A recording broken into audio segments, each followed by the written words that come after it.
From Williston here, I lived on these streets for 3 years, caring. And that's what this is. That's the way I see it. Very helpful. I think it's going to be very helpful because I know people that are doing without. I think it's truly remarkable how much need there is out there.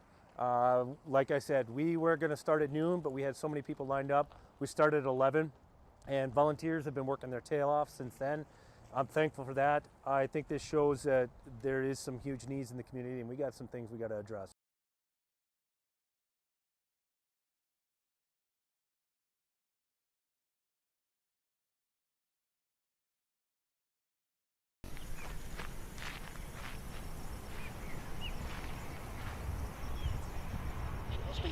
When you're refereeing, a lot of that going on. It's usually not a kick, but there's a whole lot of grabbing going on. And and so that was always my job as an umpire in football, was to dive in and knock it off.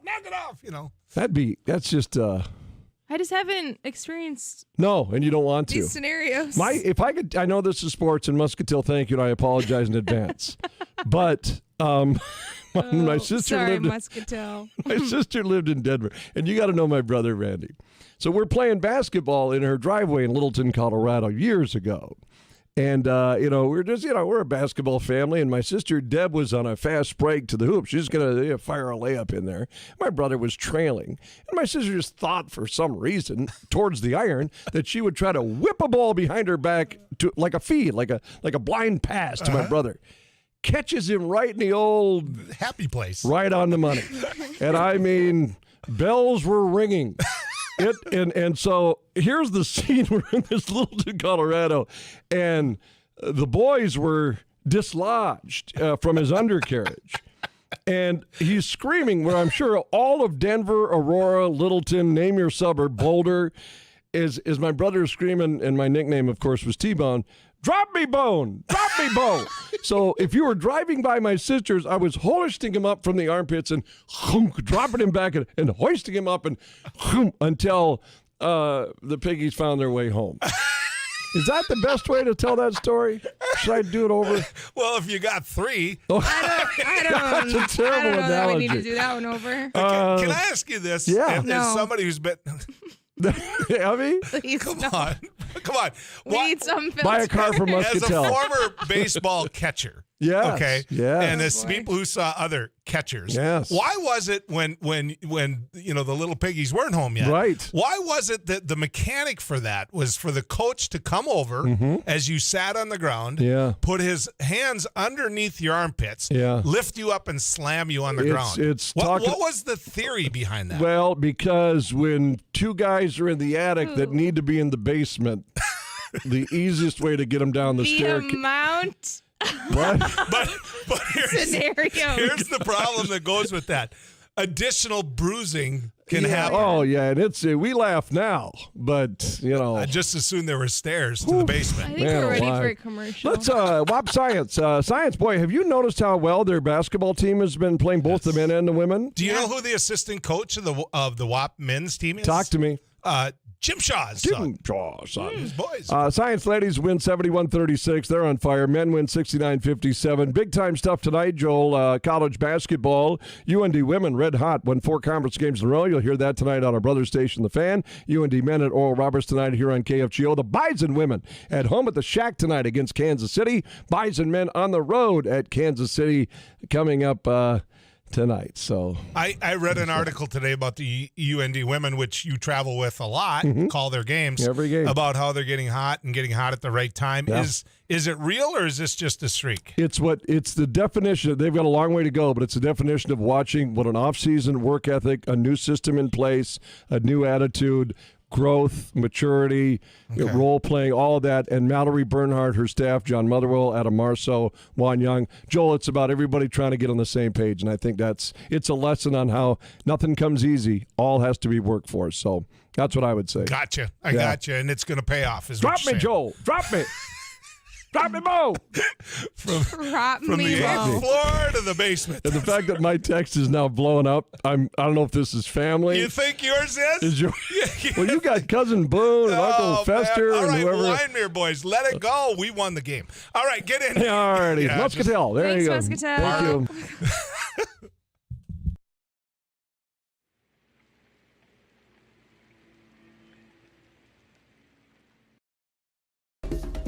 Thanks for watching News and Views on YouTube. Don't forget to subscribe and like our page. And send us a text anytime at 35270.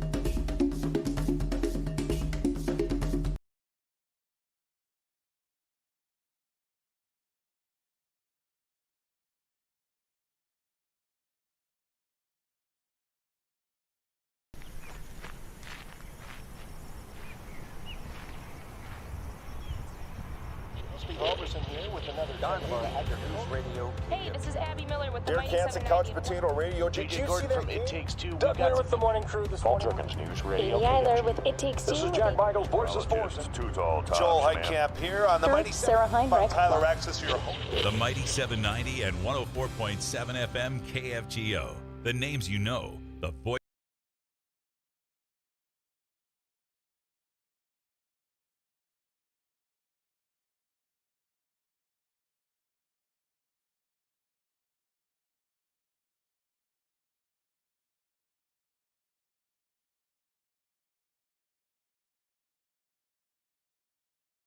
So today on MSUM campus we're doing an ice jam, which is we're combining a bunch of percussion instruments with ice instruments, which are also going to be used in a percussive form. We're going to hit them with mallets, hammers, all those types of things.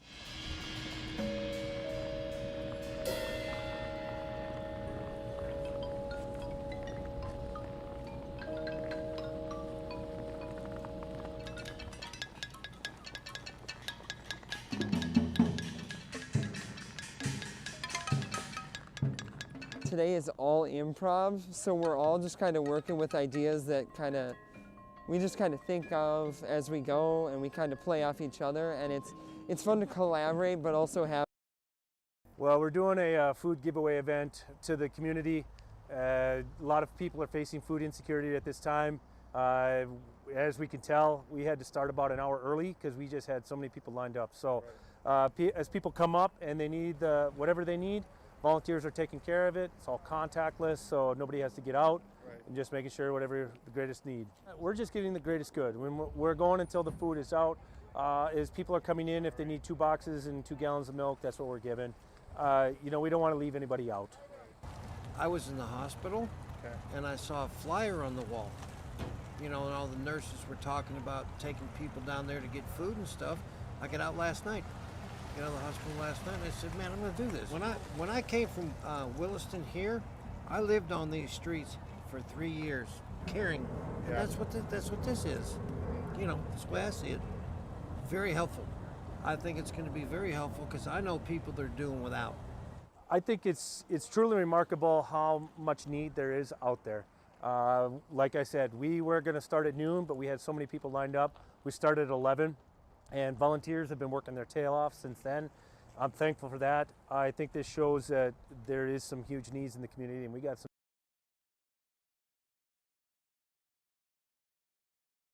illustrations of how things physically work. It wasn't. Okay.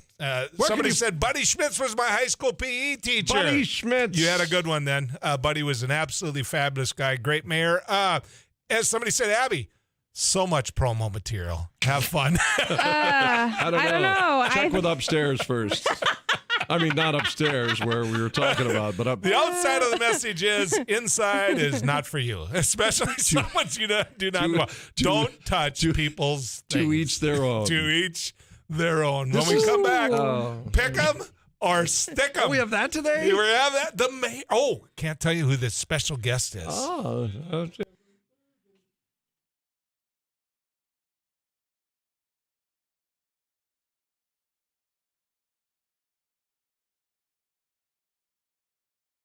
So today on MSUM campus we're doing an ice jam, which is we're combining a bunch of percussion instruments with ice instruments, which are also going to be used in a percussive form. We're going to hit them with mallets, hammers, all those types of things.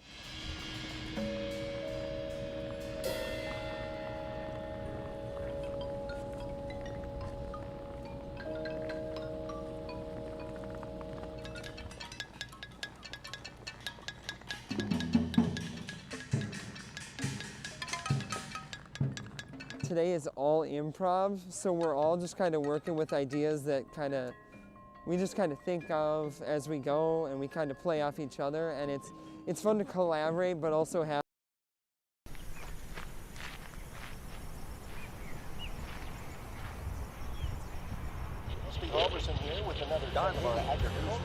Hey, this is Abby Miller with the Mighty 790. Couch Potato Radio. Did you see that? It Takes Two. Doug Miller with the morning crew this morning. News Radio. Amy Eiler with It Takes Two. This is Jack Michael, Voices Forces. Joel Heitkamp here on the Mighty Sarah Heinrich. Tyler Access, your home. The Mighty 790 and 104.7 FM KFGO. The names you know, the voice.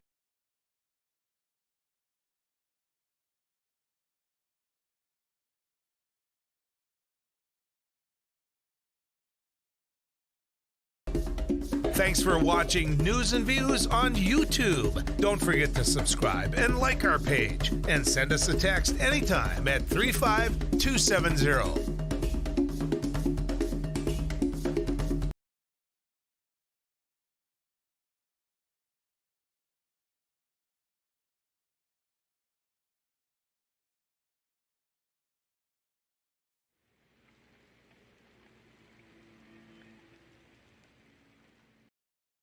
Well, we're doing a food giveaway event to the community.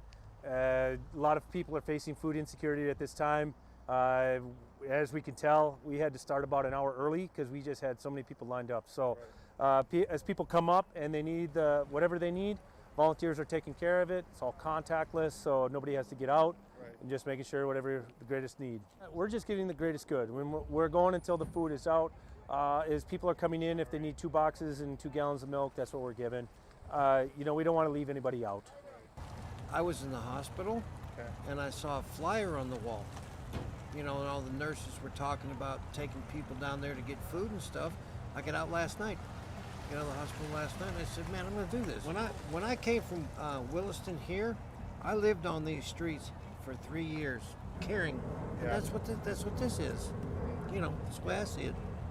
Very helpful. I think it's going to be very helpful because I know people that are doing without. I think it's truly remarkable how much need there is out there. Like I said, we were going to start at noon, but we had so many people lined up. We started at 11, and volunteers have been working their tail off since then. I'm thankful for that. I think this shows that there is some huge needs in the community, and we got some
I'm excited for our guest picker. Can I just introduce her now and get you just... I'm excited for this whole grouping right here. Right. This is a dangerous grouping. You know, you've got two people from Moorhead. Yeah. You know, that Minnesota likes to... Two people from Williston.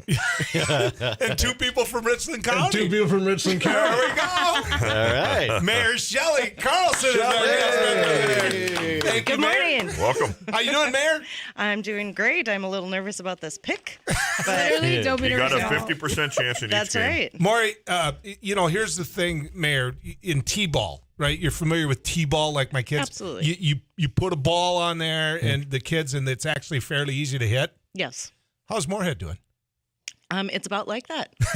everything we're touching, we're hitting it out of the park. There you go. At the State of the Cities, I don't know if you heard about my ruby red slipper shoes, I guess. I don't know what you want to call it. Tell people about this. Yes, they are sparkly red, just like the Wizard of Oz, because when you click them, you come home to Moorhead. Yeah. And also, it's because Moorhead's on fire. We are just rocking like nobody's business. It is amazing over on our side of the river. On that note, the Dragons are at home this weekend at Nemzik against Monona State in Upper Iowa. Thank you, Mayor. Go back to you. Yes. Tom, would you back what she's saying? Coppers are too. Yeah, I've been living here since 92, and I moved 5 times while I've been living here, and I've been living in Moorhead for, out of the 30 years I've lived here, probably 25, and I love Moorhead.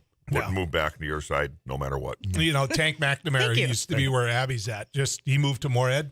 Loves it. Absolutely loves it. First time Tom and I kind of hung out a little bit it was in Moorhead at the Meadows. Yes, that was, back in the And you were late 90s. Almost to the point just how much Tom loves golf, and I know that's not why you called, but that day, it was almost like the preacher in Caddyshack because it started to rain and wind, and I was with Maury Wills. Best round of my life. Maury and I are like, we got to go. Tom's like, I'm going to get 18 in. You go ahead, Tom. Well, we were on hole 12. I'll make this short because we got to move on. And I was 2 under par. No, we don't. Go ahead. You were playing phenomenal. I was 2 under par on the 12th hole. Yeah. Started raining. We went in the clubhouse, and I double bogeyed out. So do the math. 6 more hole, 12 over minus. I finished 10 over par. Oh, my, sorry about that. Which was I shot at 82. But I mean, I was 2 under par, and the rain messed with me. That was like 25 years ago. I was playing with Jack and Maury. That's right. It was a great day. So he was like the Reverend when Bill Murray was the caddy Lord, in do this Caddyshack. to me at my greatest round ever. I don't think the heavy stuff's going to come down for quite some time. That was Right. Come on. I give Tom. He's got stick-to-itiveness. He wasn't going to leave. Not to mention the fact he walks. So how much water was in your shoes at that point? Oh, way too much. Yeah, way too much. But I didn't care. Do you golf, Mayor Carlson? I go on to golf courses with clubs and I hit the ball. Yeah. I don't know if that That's all would be that matters. called golfing. You have to realize that Yeah. my family has a family-owned golf course in Minot.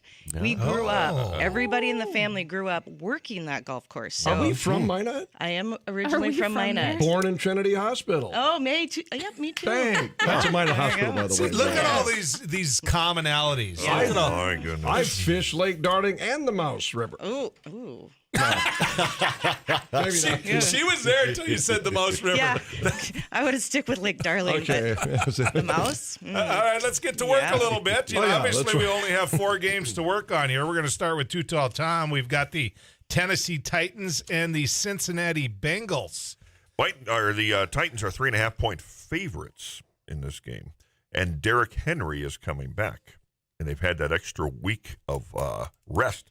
I'm going with the Titans. I don't think they're going to lose because of those 2 things. Okay. Rusty? Mayor, more than happy to borrow those slippers to you. If you could get those to me by the end of the show, that'd be great. Sure, yeah. Sorry, I'm going to go forgot with the 'em. Titans, too. I'm going with the Titans on this one. Mayor, you got an idea on this one? Nope, I'm going with Cincinnati. Yeah. You know, anytime that anyone has any type of connection to the Fargo-Moorhead area, we got to support them. See that? She's going Joe Burrow. Oh, Joe Burrow. Yeah. Yep. She's got Centennial Elementary School. I'm going to, after she loans the slippers to you, I'm going to take those and from red put them to like that orange Bengal color. And I think, to the mayor's point, I think that slipper might still fit for Joe Burrow. Henry is back playing with a plate in his foot. I don't know how effective he'll be, but Tom is right.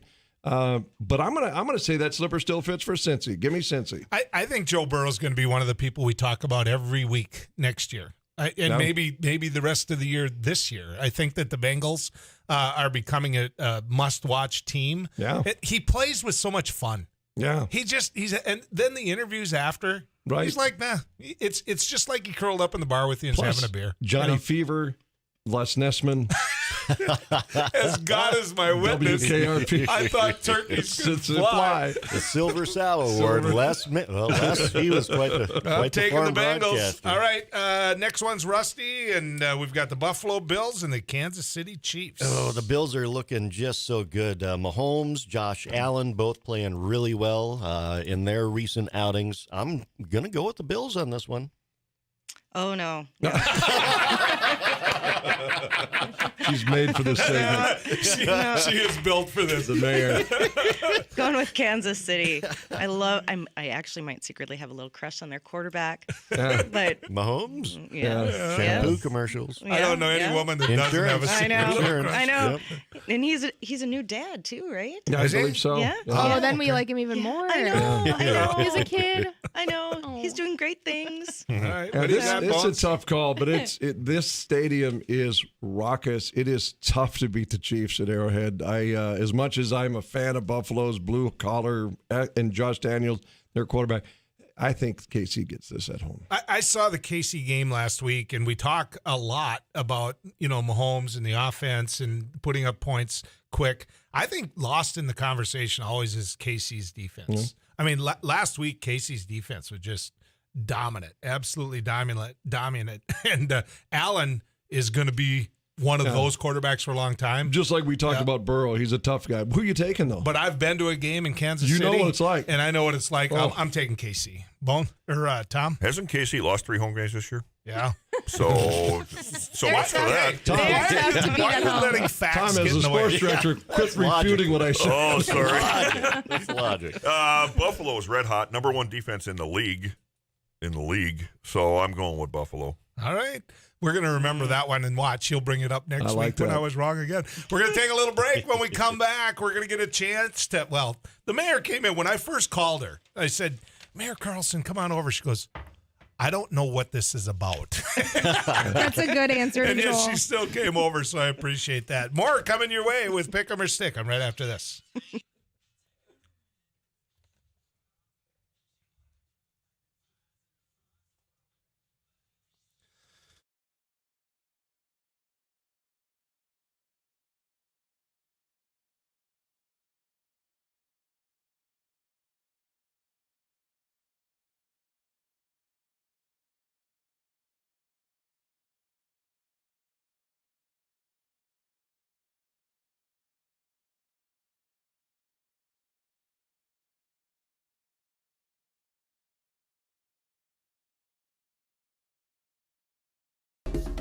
Thanks for watching News and Views on YouTube. Don't forget to subscribe and like our page, and send us a text anytime at 35270.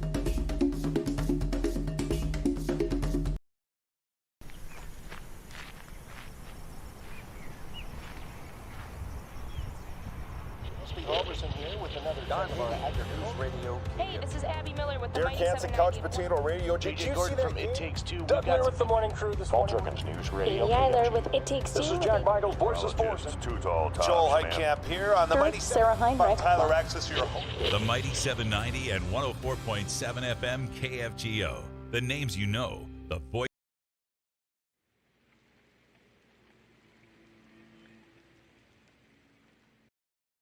Well, we're doing a food giveaway event to the community. A lot of people are facing food insecurity at this time. As we can tell, we had to start about an hour early because we just had so many people lined up. So as people come up and they need whatever they need, volunteers are taking care of it. It's all contactless, so nobody has to get out. And just making sure whatever the greatest need. We're just getting the greatest good. We're going until the food is out. As people are coming in, if they need 2 boxes and 2 gallons of milk, that's what we're giving. We don't want to leave anybody out. I was in the hospital, and I saw a flyer on the wall. And all the nurses were talking about taking people down there to get food and stuff. I got out last night. Got out of the hospital last night, and I said, man, I'm going to do this. When I came from Williston here, I lived on these streets for 3 years, caring. And that's what this is. You know, that's the way I see it. Very helpful. I think it's going to be very helpful because I know people that are doing without. I think it's truly remarkable how much need there is out there. Like I said, we were going to start at noon, but we had so many people lined up. We started at 11, and volunteers have been working their tail off since then. I'm thankful for that. I think this shows that there is some huge needs in the community, and we got some. So today on MSUM campus, we're doing an ice jam, which is we're combining a bunch of percussion instruments with ice instruments, which are also going to be used in a percussive form. We're going to hit them with mallets, hammers, all those types of things.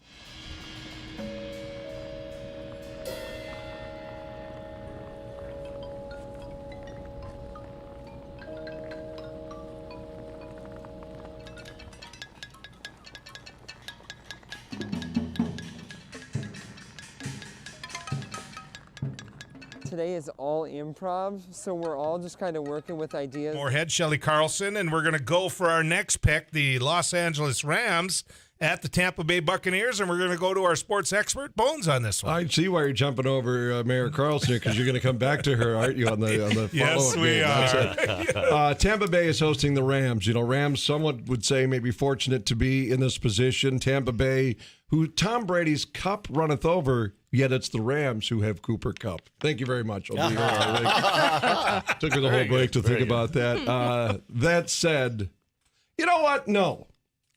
Wow. Yeah. Give me the Rams. I just taking the had Rams? something go through my body right there. It was like, you're going to pick something wrong. I'm going to be like Kevin Costner in draft day. Yeah. I wrote it down. I'm sticking to it. That's exactly what I'm doing. Is that what are you doing? I have the Rams. Okay. And I have the Rams because they just look like a team that's getting hot at the right time. Right. I think that the Buccaneers and Yes. at some point they're going to dive in the reality pool. Yeah. I'm not going to get to statistics or facts because the next picker is Tom Szymanski and he uses those. Right. And so, Tom, who are you taking? First question: is Fournette playing? That's a big deal. I don't think he is. I don't think so. I don't Okay, know. this is the toughest one of the four. Leonard for me. Fournette back, yeah. Because the Rams, I think, should be able to beat them, and I think quite easily. But I don't think it's fair for them to play Monday night and then travel and play Sunday. And it's not the late game on Sunday; it's the early game on Sunday. That works against them. Being a fan of a team with two of the greatest quarterbacks in the history of the NFL, there's only one I can say that's better, and he plays for Tampa Bay. Hard to bet against Brady, but I'm going with the Rams. I think the Rams have too much. I did I'm not going see with that the coming. Rams. I didn't see that coming. Although I wouldn't mind seeing Brady win so the Packers can get revenge on him the week after. And Yeah. the update on that, it's a hamstring injury Tom is referencing, by the way. Fournette, He was at practice yesterday, went through walkthroughs, but it's a hamstring. That's a big deal for them. I mean, yeah. Rusty, I don't care what you do. You have to take the Bucks because that's the only way I'm going to beat you this Well, week. I already circled the Rams on my sheet over He here. and I agree on everything. Yeah, they're playing on What a is short week, this? but they're loaded with stars. It's over I'm here. going Rams. You are? Mayor? Oh, no. See, I'm going with Tampa Bay. I'm going with Tampa Bay. Not She disagrees because with everything I say. You already said about the crush on Patrick Mahomes. I can only imagine Tom Brady. You know, I don't have a crush on Tom Brady. In fact, when he was with the Patriots, I kept thinking, could you please lose just once? Please just lose. It's too much. But he keeps somehow rising to the top every single time. He's very consistent. And also I have, sun and beach, and I'm really wishing that that's where I was. So I also am kind of drawn to Tampa Bay because of that. Abby, Very odd reason. Abby, how much does corn cost? $1.72. A Buccaneer. Oh, right. Thank you. Gosh, you give me We've that used every that joke time. I've used that for a year and a half. All right, the big one. We've got the Green Bay Packers with the San Francisco 49ers coming to their town. Mayor Carlson. I'm going with Green Bay on this one. Yes. Definitely going with Green Bay. There's gambling at Rick's. Moorhead unites. Why? That's Why right. are you doing this? Tell them about your dad. Yes, okay. So I have to go with Green Bay. Anytime Green Bay is playing anyone, I have to go with them because that's my dad's team. It's his grandpa's team. So, Wise men. I cannot go against the family. This is interesting. And Tom's probably got the weather forecast. I don't think it'll be a major factor, but I'm Kickoff temperature 14. See, I already knew Tom's got Game's that end all. temperature 7. There you go. I knew he'd have that. 30-second story. Wouldn't this be interesting with Aaron Rodgers with his toe now feeling great, rested, feeling good, having a tremendous season, maybe an MVP season, somehow finds himself in a football game against the San Francisco 49ers where Jimmy Garoppolo plays well for 3 quarters and then gets kicked in the groin, has to leave the game. And former Bison quarterback Trey Lance steps in Lambeau Field and leads his Niners to a divisional win. A scenario for and you. San Francisco wins by 2. I'll call in That sick was if that happens. That was his 30-second story. My prediction is Green Bay by 17. Nice story. It was a good story, though, Tom, right? Fairy tale. Okay, and here's me. I'm gonna take Green Bay. Although Reverse psychology. I know his style. There you go. There it is. the individual that I was speaking to last night said, "Don't be a fool, Heitkamp." And this guy happens to spend a little time with folks in Vegas. Okay, sure. Now he said to me, he said, "Don't be surprised if the 49ers win this." He said, "But what I will guarantee you, Heitkamp, is that they cover."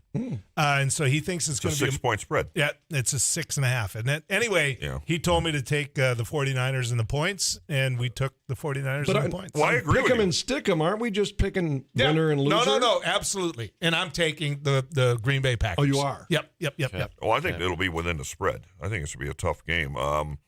Third straight road game for San Francisco. Yeah. Not easy. Weather, not easy. Aaron Rodgers Fans, winless not against easy. them in his playoff life. He's got a chip on his shoulder. His legacy is at stake. Fans this year versus last year, none.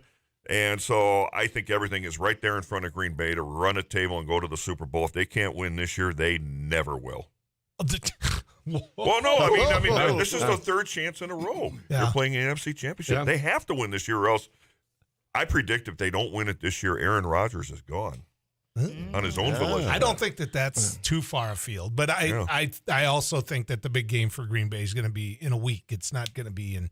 But they have to win this week. Right, they do. You're right, Tom. And every fact you say what's with the facts? You're all right. Because I deal with fiction every day with the weather, so I got to. I'm waiting for Rusty's story now. Rusty, what do you have? You know, the mayor picking with emotion, a father that was a Packers fan. My father is a Packers fan. Tom picking with emotion. My dad team, was too. the Packers. There Mine you was go. too. But, you know, when you look at Jimmy G, he is the kind of quarterback that makes you go, "Rrr." So I'm going with the 49ers. Really? You got a man seems crush like on a lot Jimmy? of Do we have Lola? Yes, All right, let's get to Lola. We're using a repeat Lola, but it's probably her best one. Knock, knock. Who's there? Spell. Spell who? WHO. But There you go. Joel's granddaughter. Mayor, it wasn't as bad as what you thought, was it? No, now I wrote down my team, so I'm wondering what do I get if I Come win? back Monday. And Well, we'll talk terms, right? Tom, is your will phone tell you, going to be on Saturday night or off? My phone? Yeah. I'll have it on. Oh, it's going to be a fun weekend. It is. I love the playoffs. All right. Thank you, Mayor. Thanks for coming in. Thanks, Mayor. When we come Thank you. back, Great. the Mayor of Fargo, Tim Mahoney, right after this. Well, we're doing a food giveaway event to the community. A lot of people are facing food insecurity at this time. As we can tell, we had to start about an hour early because we just had so many people lined up. So as people come up and they need whatever they need, volunteers are taking care of it. It's all contactless, so nobody has to get out, and just making sure whatever the greatest need. We're just getting the greatest good. We're going until the food is out. As people are coming in, if they need 2 boxes and 2 gallons of milk, that's what we're giving. We don't want to leave anybody out. I was in the hospital, and I saw a flyer on the wall. And all the nurses were talking about taking people down there to get food and stuff. I got out last night. Got out of the hospital last night, and I said, man, I'm going to do this. When I came from Williston here, I lived on these streets for 3 years, caring. And that's what this is. That's the way I see it. Very helpful. I think it's going to be very helpful because I know people that are doing without. I think it's truly remarkable how much need there is out there. Like I said, we were going to start at noon, but we had so many people lined up. We started at 11, and volunteers have been working their tail off since then. I'm thankful for that. I think this shows that there is some huge needs in the community, and we got some. So today on MSUM campus, we're doing an ice jam, which is we're combining a bunch of percussion instruments with ice instruments, which are also going to be used in a percussive form. We're going to hit them with mallets, hammers, all those types of things.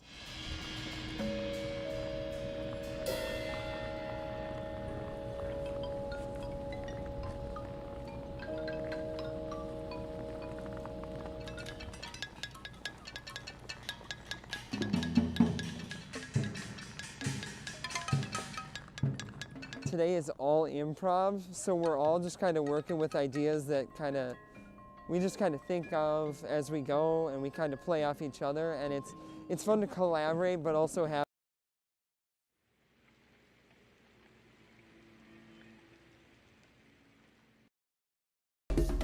Thanks for watching News and Views on YouTube. Don't forget to subscribe and like our page, and send us a text anytime at 35270.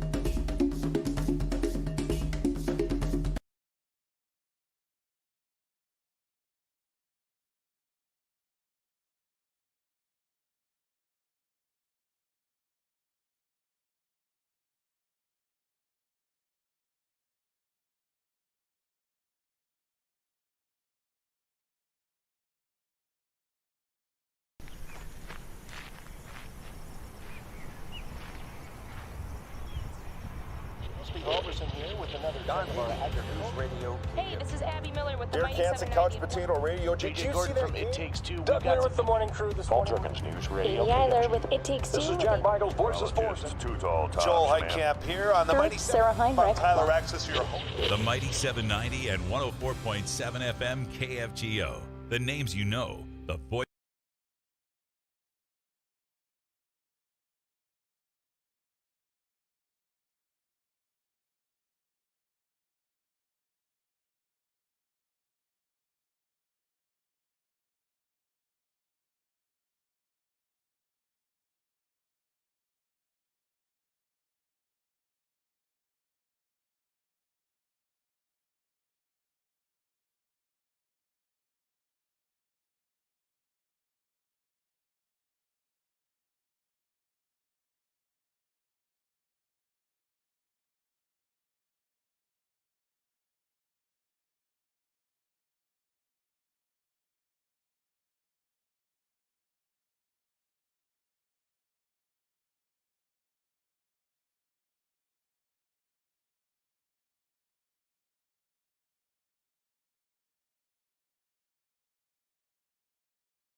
point today. There's some voting going on the House floor, and the congressman is always good about making sure timing-wise he's able to join us, and I appreciate that from him. We're going to talk a little bit about what's going on in D.C. Obviously yesterday was a big day in the United States Senate. We'll speak to that a little bit later. Also, Mike Larson's going to join us today. Mike he owns Outlet Rec. He and some other, I think he's got a partner or two. I don't care. He's the guy I go to. I bought some pretty big things from Outlet Rec because Mike does it right. But here's the thing I want to talk to him about. Everybody's starting to think by the time you get to the middle of January, you're starting to think about, all right, the days are getting longer. By the time I get through January, February's a short month. There'll be some of those conversations. And so it's a perfect time to talk with Mike Larson. Also, Robin Nelson's going to speak to us. Robin, I love talking school board issues with Robin. And so we're going to do that as well. But first and foremost, we've got the mayor of the great city of Fargo. We got Mayor Tim Mahoney with us. Mayor, good to have you on News and Views with us again. Thanks, Joel. Always good to be here. There's a lot of different things going on now, and it's nice to come forth and talk about things. Yeah, well, it's out there. I mean, it really is. All these conversations are out there.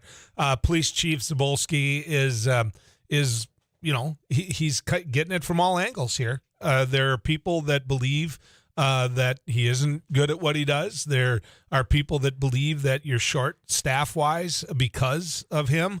There are individuals that work in your line of work. Yesterday, Fargo City Commissioner Dave Pepcorn on this very airways called for his resignation, and if he doesn't resign, his firing. And so I want to give you a chance to respond to that. Well, what happened is actually December 5th, we got our first anonymous letter. At that time, we took it to HR, talked to HR, went to Zabolski, used it for his yearly review. We sat down and said some of these things have to change, and here's what we have to do.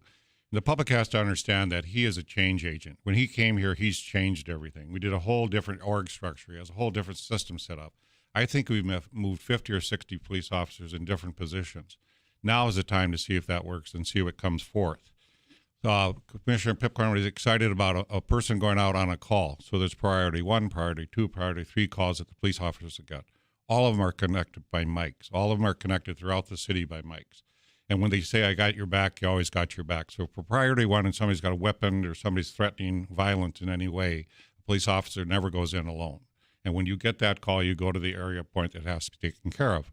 In our system, we went back. I asked Zabolski and command staff, give me one incident. And when you can tell me on a priority 1, a police officer had to face it alone. They cannot find it in any of the records, and you would have to report that. Hey, I was all alone, and nobody came up to back me up. We also have Sheriff's Department, West Fargo, and Moorhead working together. Mutual aid, the reason people in Moorhead were upset is because when that law went through, we couldn't go over and help Moorhead. And Moorhead has a much smaller police force than we do. So it's critical that they have that help with our police officers. When we talked about the shift command and we had 6 out of 12 coming into work that day, COVID's here. Have you had people not come to work? Everybody's stressed right now. So what we need to do is separate out what happens on shift command. It may change over that course. You might call people in early. You might have people stay late. You will cover the city, and the city will be covered. The other thing is, Joel, when is a busy time with crime and things to happen? Is it 6 in the morning? Is it 10 at night? Are the bars important at 2 in the evening, 2 in the morning? So the shifts are we have 4 different shifts we have with our police officers, and we fill the spaces that we have to fill. Now is the time to sit down, look at things. Garrick had a good idea. They do it in the military. You do a performance improvement plan. You say, Chief, here's what's got to happen. You and I talked yesterday. Media's got to be more involved. Media's got to be getting access. We don't mind when media brings stories to us, but let's find the facts behind us. We were just ready to do a employment engagement survey by our HR department. I've spiffed that up and said, now we're going to go, no, we're going to bring an outside firm in as well, because if people feel they can't speak or can't talk, I'm not going to get the truth. So is morale down from COVID? Is morale down from structure change? Is morale down from less things? When I talk to the command staff privately, I get the feeling that we have a better communication system set up. We got a system now set up. You come off your shift, you did something good, you get praised. When I trained as a surgeon, we used to have an M conference. On an M&M conference, whatever you did wrong, you'd be criticized for and you were told to fix. What we're trying to do now is through education. You might have made a mistake on your shift. Here's what we're going to try to do to correct it and try to get immediate feedback. Police officers oftentimes had something that went wrong. They get a letter in their file, but the correction of that wasn't done. We've changed the system now. It's going to be more education. Okay, this is what you could have handled better. This is what you could do better. Zabolski's on the hot seat. we're putting him on a 6-month PIP. And if his performance improves and he gets over the hurdles that he has, he will be retained. If he doesn't, then he's going to have a problem. We're also going to do some things with the police force and what we do with that. We started a police academy, and Dave Todd, to give credit for that, he started the police academy, and that's fantastic. There are going to be 25 people going into the course. We had numbers records, people applying to become policemen. 25 people fill the slots that we need to be filled. And I have a chart here, and you can see it, Joel, but what happened is we weren't down 35 at one time. We were down 10 to 15 at one time because we replaced the 25 officers with 15 officers. We have 5 more officers coming on early February. So we're filling those slots. In addition, he was offered to get 6 more slots this year. So, yeah, we're going to have about 20 down right now, which is 10%. And that's the same we had with Chief Todd. That's the same I had with Chief Turnus. It's a dynamic group in police force. You know, some guys went off to the service that people want to serve. So the men and women in our department, I heads up for all the good work they've done. And it's been a challenging time. I mean, you come to work in the morning and Charlie's got COVID, somebody's got a knee injury, somebody's got something else going on. You're asking people to help out. Then we tell them, say, hey, take vacation. And they're so backed up on their vacations, they can't even take their vacations. They're turning in vacation. And as you and I know, that's wage, that's money. And you hate to turn away money that you've rightfully earned, but you can't take that vacation.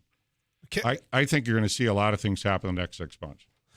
Chief Zabolski has not endeared himself to the public as a whole. I don't think that he, and I'm just going to say this as someone in the media, I don't think that he's gone out and spoke to the media, been very open to the media.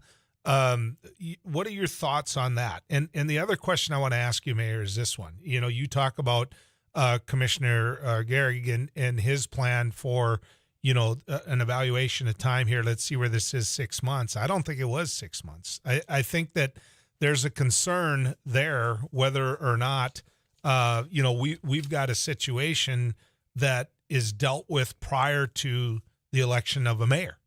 You know, and I don't think that he or some others want this to go to a position where decisions aren't made before the next election.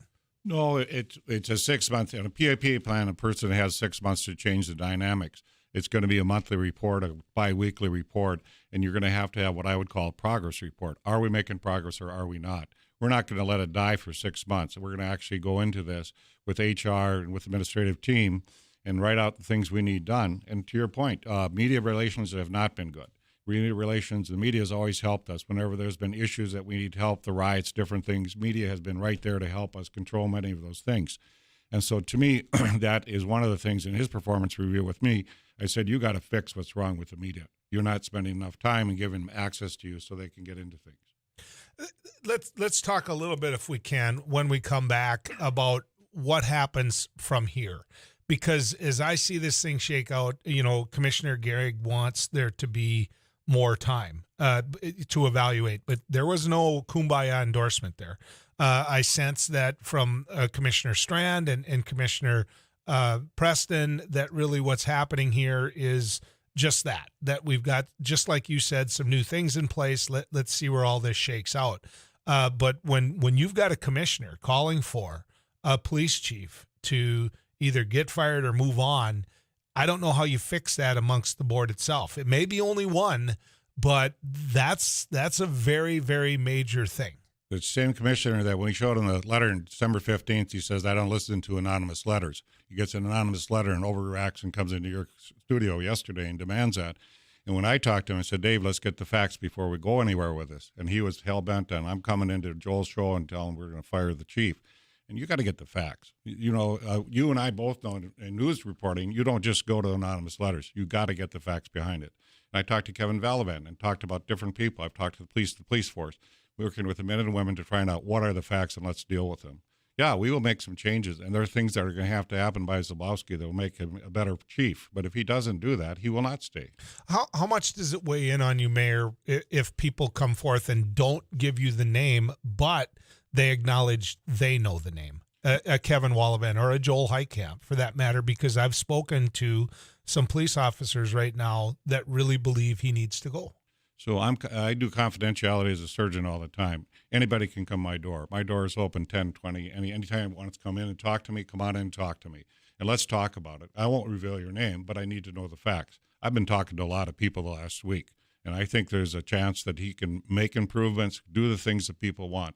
But we just did a reorg and let the command staff work in the reorg, communication, guys on the line, women on the line. Let's see what's really going on, and let's get that sorted out. If it's, yep, he has to go, that's what will happen. If it's no, the changes, it's a change agent, and this is part of the issues you have when changing a dynamic and a structure. There is, though, amongst some of them, Mayor, a real fear of retribution. That the folks that the chief has put in place don't fit into where they feel they have a say, or they have to basically live in fear of their job. And so that makes it hard, Mayor. I agree with that, but what's happened is we do actually find that people are able to make a difference, and there's a variety of different things that have happened in the department. When I'm talking to the police officers, some of them saying, I am being heard, and things are happening. And so, yes, we have to change that culture if people think they are not being heard. So, again, it's all actually the reorg was just done got done November, December, and you will not see the fruits of that labor for the next 2 to 3 months. So that's what we have to see. But bringing an outside group in, no retribution, you can be anonymous, you can talk to them, your name will not be revealed. We will get the feral pulse of the police force, and those are the things I'm going to react to. Okay, a couple more things, Mayor Mahoney, I want to talk to you about, but first we get to the weather cave and visit with Too Tall Tom.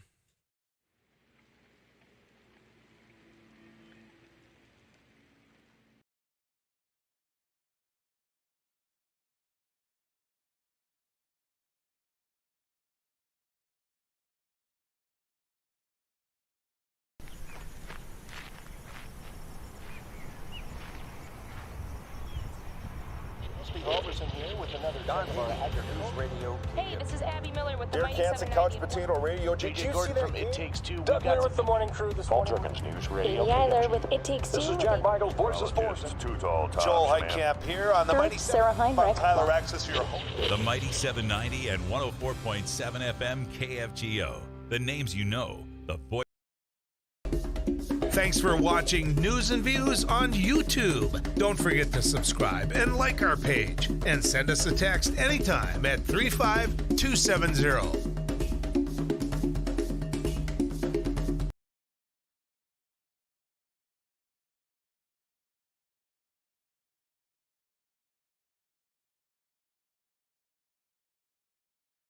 Well, we're doing a food giveaway event to the community. A lot of people are facing food insecurity at this time. As we can tell, we had to start about an hour early because we just had so many people lined up. So as people come up and they need whatever they need, volunteers are taking care of it. It's all contactless, so nobody has to get out, and just making sure whatever the greatest need. We're just getting the greatest good. When we're going until the food is out. As people are coming in, if they need 2 boxes and 2 gallons of milk, that's what we're giving. We don't want to leave anybody out. I was in the hospital, and I saw a flyer on the wall. And all the nurses were talking about taking people down there to get food and stuff. I got out last night, the hospital last night, and I said, man, I'm going to do this. When I came from Williston here, I lived on these streets for 3 years, caring. And that's what this is. That's the way I see it. Very helpful. I think it's going to be very helpful because I know people that are doing without. I think it's truly remarkable how much need there is out there. Like I said, we were going to start at noon, but we had so many people lined up. We started at 11, and volunteers have been working their tail off since then. I'm thankful for that. I think this shows that there is some huge needs in the community, and we got some.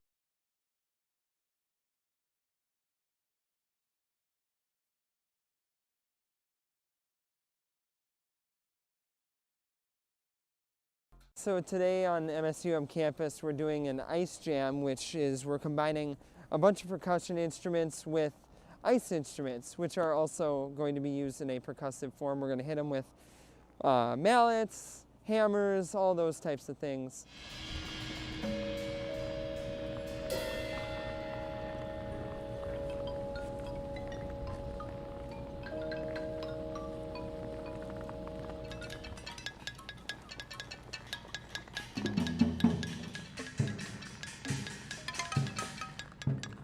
Today is all improv, so we're all just kind of working with ideas that we just kind of think of as we go, and we kind of play off each other, and it's fun to collaborate, but also have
This yet. We've got him for a little more time. Chief Zabolski is one of the it's one of the hot topics all around Fargo. What happens, whether or not the chief stays here. Obviously, yesterday on these very airways, Fargo City Commissioner Dave Pepcorn called for his resignation or firing. And so we asked the mayor to come in and speak to that. Is it safe to say it is not your intent to fire the chief? Our intent is to put him on a performance improvement plan, and if he performs and does well, he has an opportunity to continue on the job. And I'm going to follow that up. Do you think you hired the right person? We needed some changes. We had a 15-person committee that looked at him. In fact, Dave did vote. Pepcorn did vote for him when we took him as a candidate. The committee felt it was time for a change, have somebody outside come in and look at the department and see what we can do. This guy uses national standards, does a variety of different things, but it's a change. It's a different org structure than we've ever had before. It's also putting people in criminal investigations on a full-time basis. We have a lot of different things going on in our community. And did the chief have a good record where you hired him from? I did talk to the staff at the light place as well, and he was a change agent there as well. And so there were some people unhappy with the change. Some people liked the change. Union didn't like it because he took away a lot of overtime because it changed the shift changes. So, of course, you'd be upset because you got more wage. But if we talk to the present chief, the changes that he instituted there have worked well, and they've got a very well-run department at this time. Have you, as mayor, ever called on special treatment for you, your family? Have you ever called the chief himself, taken officers off another site to get to a site that involved, and I'm just going to say this, Mayor, your son? So my son was in an accident. I resent a little bit of the rumor mill out there that people talk about. He was in a car accident that's 4 blocks from my house. I got called by my son, Dad, I'm in an accident. My wife and I went immediately to the accident scene. I in no way interfered with anything going on in the accident scene. That's police, fire were there. Fire was with me, talking to me a bit because I know the guys. And then what happened is I checked out the other driver, the young man that flipped his car. I'm a trauma surgeon. I want to make sure the kid's doing okay, and he had a passenger. They were up walking around doing fine. And I know he was shook up. It was a difficult thing because he had lost his car at that time. But the same thing happened with my son is that he lost his car. We couldn't fix his car. Mike Morgan did a study on it. Everybody saw the video. At the scene, I was checking out 2 passengers to make sure they're okay. My son had a passenger. She chipped her tooth. I checked her. I wanted to make sure nobody had to go to the hospital. We didn't have to do anything else done. And then me and my son took care of the car and got it hauled off the street. The officer came up to me at the end of the call and was able to give me the report at that time. And at that time he gave me the report, he just said he was not cited, it was an accident, and it's a standard thing any cop would do. I don't even know if I called Zabolski because I was more concerned with what was happening at the scene. So you didn't use the position as mayor with the relationship with the chief of police to get people to your son's accident any quicker than they normally would have been? It's a busy street, 52nd Avenue. So, yeah, the cops and the firemen were trying to clear the scene so people could drive their cars. I don't think you would have seen Zabolski there at all. I don't know where he was that evening. I'm talking about using him to get people there as chief. Absolutely. And are there any more issues in the couple minutes? I've got about a minute left here that you want to talk about when it comes to the rumor mill about, quite frankly, your family, Mayor? Because I don't want you to leave this room and saying, look, if they're going to say this, I want a chance to say it. Well, what I want to say is, it's tough enough to be a politician. This is a big city. I do a lot of work with the community. But don't bring my family in. My kid is 19 years old. He's going to college at NDSU. Let him have his life and let him do what he wants. He hasn't done anything to anybody. And if you bring my family into it, this is foul play. There's nothing going on. I have always done this, and I will do it anywhere in my career. I'm nothing special. When I'm in an accident or something happens, I got a speeding ticket one day, and I got it just like everybody else. I'm just the normal guy, and I don't ask for any special treatment. And on that particular night, shift is on. The cop I talked to is the only cop I talked to. 2 more real quick ones. If law enforcement officers come to you, you will keep their names quiet. And if they come to you and explain the problems, will that change your opinion on the chief? I would love to have people come to talk to me. And he's basically on a trial or he's on a performance improvement plan. And you assure them anonymity? Anonymity, okay. Yes, absolutely. Last question for you, Mayor. Are you running again for mayor? Joel, I'm going to announce in a couple of weeks here, but yes, I am running, and I got things to do in the city. There's a lot of stuff going on, and I think you know that, I know that, and we're making progress. Mayor Mahoney, thanks for coming in. You're welcome. Appreciate it. All right, folks, there you have it. That's the mayor's take on it. You can always get your take on it out here on the News and Views Radio Network. Very different opinions between he and Commissioner Pepcorn. To some degree, that's good governance. We can talk about some of the issues. That's a whole other thing. But having people disagree doesn't make for bad governance. Stick around.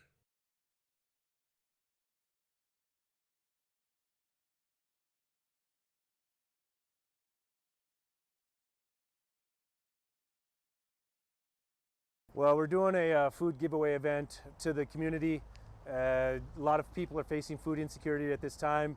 As we can tell, we had to start about an hour early because we just had so many people lined up. So as people come up and they need whatever they need, volunteers are taking care of it. It's all contactless, so nobody has to get out. And just making sure whatever the greatest need. We're just getting the greatest good. We're going until the food is out. As people are coming in, if they need 2 boxes and 2 gallons of milk, that's what we're giving. We don't want to leave anybody out. I was in the hospital, and I saw a flyer on the wall. And all the nurses were talking about taking people down there to get food and stuff. I got out last night, the hospital last night, and I said, man, I'm going to do this. When I came from Williston here, I lived on these streets for 3 years, caring. And that's what this is. That's the way I see it. Very helpful. I think it's going to be very helpful because I know people that are doing without. I think it's truly remarkable how much need there is out there. Like I said, we were going to start at noon, but we had so many people lined up. We started at 11, and volunteers have been working their tail off since then. I'm thankful for that. I think this shows that there is some huge needs in the community, and we got some.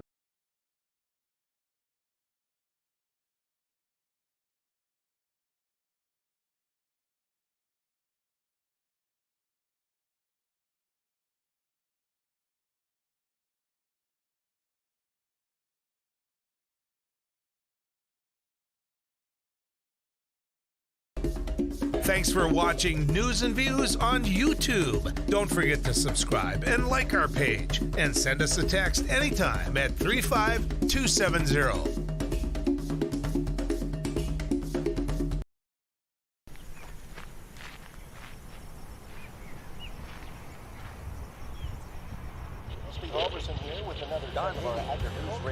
Hey, this is Abby Miller with the Derek Hansen, Couch Potato Radio. Did you see that? It Takes Two. Doug Miller with the morning crew this morning. News Radio. Katie Eiler with It Takes Two. This is Jack Michael, Voices Forces. Joel Heitkamp here on the Mighty Sarah Heinrich. Tyler Axis, your host. The Mighty 790 and 104.7 FM KFGO. The names you know, the voice.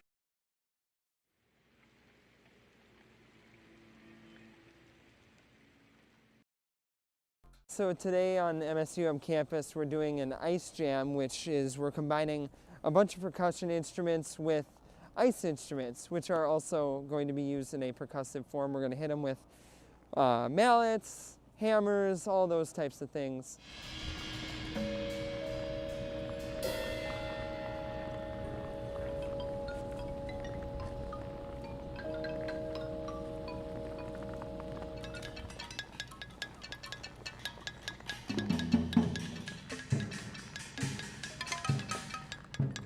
Today is all improv, so we're all just kind of working with ideas that we just kind of think of as we go, and we kind of play off each other, and it's fun to collaborate, but also have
Have you back on News and Views. Good morning, Joel. I will correct you. I'm not the chair of the Fargo School Board, and I also want to make it very clear, this conversation I am not having as a Fargo School Board member, nor am I as the CEO of the Boys and Girls Club. There you go. And so I want to talk about that. I was just trying to make reference to the fact that people know who you are. In terms of the Boys and Girls Club, in terms of what's accomplished there, there's some people, like anything, they're out after you or the organization. And I want to make sure I give you a chance to respond to what you're seeing in the media out there, Robin.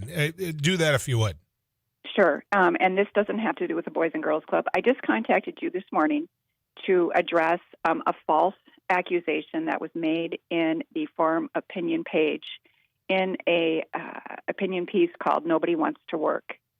I am going to address this as the chair of the Fargo Police Department Badges of Unity nonprofit fundraising arm. There was comments in this piece about how the police department and the city should be using their funds for other things. And I quote, "We would rather have something useful than another stupid rap video from the police department," and on and on. And I just want to clear up, the rap videos made by our community policing department are funded through donations solely, and city taxpayer dollars are not used to fund those. Is it a catch-22, Robin? It's like, look, you're not in touch with the community you serve, and then when you get in touch with, a huge part of the segment you serve, others that aren't in that segment criticize. I don't know how you weigh all these things, but aren't you really in a position of a catch-22? The police department is proactively working with youth, and this nonprofit fundraising arm, it started out, the Badges of Unity Fund started out as youth programming and outreach. These nonprofit fundraising arms are very common within taxing entities, like the Fargo Park District has one, Fargo Public Schools does, local universities do. So this is not taxpayer dollars, nor is it staff time. It is purely volunteer. And the reason I wanted to reach out to you is these are sheer untruths, and lobbying substantiated and unresearched bombs is not only not helpful, but it's damaging. And we need to stop those and get the truth out there. I think, in my opinion, this comment seemed to be intended to sow distrust, and we do not need that out in our community any more than is already being circulated. Okay. Robin, I'll let you get back to what you do. I appreciate you coming on News and Views. Hey, thanks, Joel. Bye-bye. Robin Nelson, ladies and gentlemen, obviously very passionate about the board that she serves on, and very passionate about what they've been able to accomplish, using the fundraising arm to do some of these things. There were 2 police officers in downtown Fargo one time, and I've never hid the fact that I haven't connected with all of rap music, although I will tell you this, I'm getting better at it. I really am.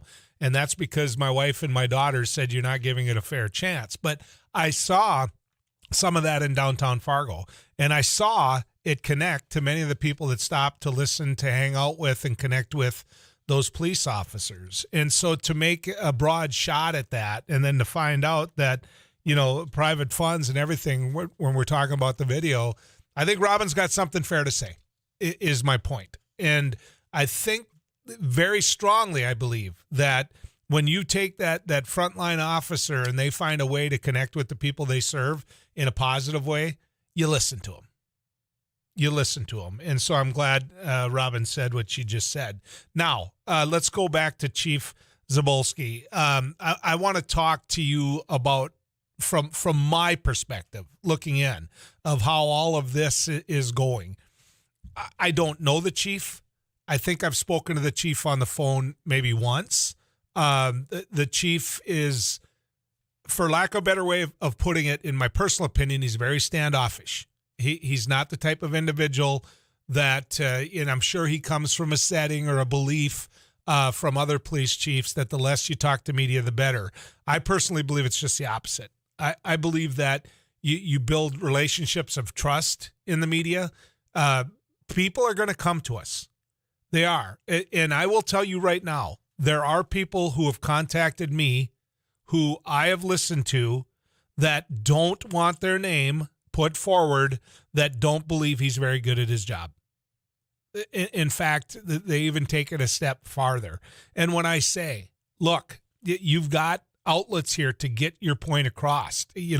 Number one, you can come on my show, but, until I can put a name to it, that's awful hard for the listening audience to hear and say, okay, I believe you, Joel. You got to put your name and your rep on the line a little bit. The other thing I would add is that, that extension has been put out there by every member of the Fargo City Commission that I've heard from, which is they will hold it, in privacy. You don't have to fear, come talk to us. I would hope that people would take advantage of that. If you don't trust that individual and you need a conduit to do that, there are people I hope you trust to be that conduit. And, I'm a talk show host, and you don't hear me talking about the individuals that have called me. You don't. I'll make reference to what they're saying. I'll do some of that, but I will not make reference to who they are, but I'm not going to do it through anonymous sources. I'm not going to say, well, I got this letter in the mail and the letter says this, and, there's no name on it. But if somebody says to you, there's no name on it, but it's done. It's done. Then throw it in the garbage. Then whatever follows after that, I don't blame Fargo City commissioners if they're getting letters like that for checking on it. But I'll guarantee you I wouldn't fire somebody because of it. I wouldn't. But if somebody came forward to me with who they are, sat down, had a conversation, said, hey, check this out. I know it to be true, but I don't want to lose my job. I don't want to get demoted. I don't want the workplace to be, terrible from here on out. I got a couple years left. Then they deserve to not have their name brought into it. And then you've got to trust me. Then you've got to trust that Fargo City Commissioner or whoever else is the conduit they use to make sure this goes forward.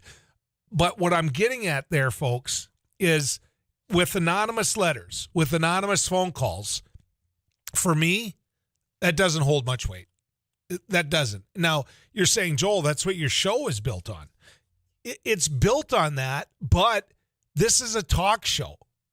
This show isn't determining whether or not somebody's future is going to go forward. It's a place where people can express their opinion. And so those are two completely different things. So I don't think the comparison, if you're thinking it in your mind, I don't think that's a fair comparison. There's something wrong.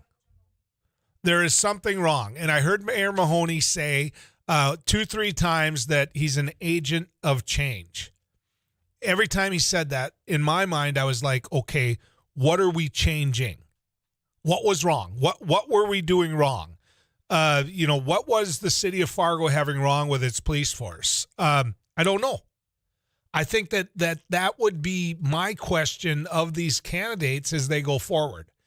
That if you believe there needed to be a change, then you got to explain to me why there needed to be a change. What it was. What was it that caused you to bring an agent of change into the community to where now this is a conversation that we're having through all forms of media that we can possibly have? I think those are fair questions, and I think that this isn't going to go away until the police chief opens himself up to more than just some formal, here's my statement, short little 3-word answers.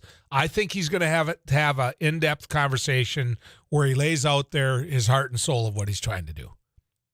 And he has to answer the questions of what people say he did. Let's get to Jim. Jim, you're on News and Views.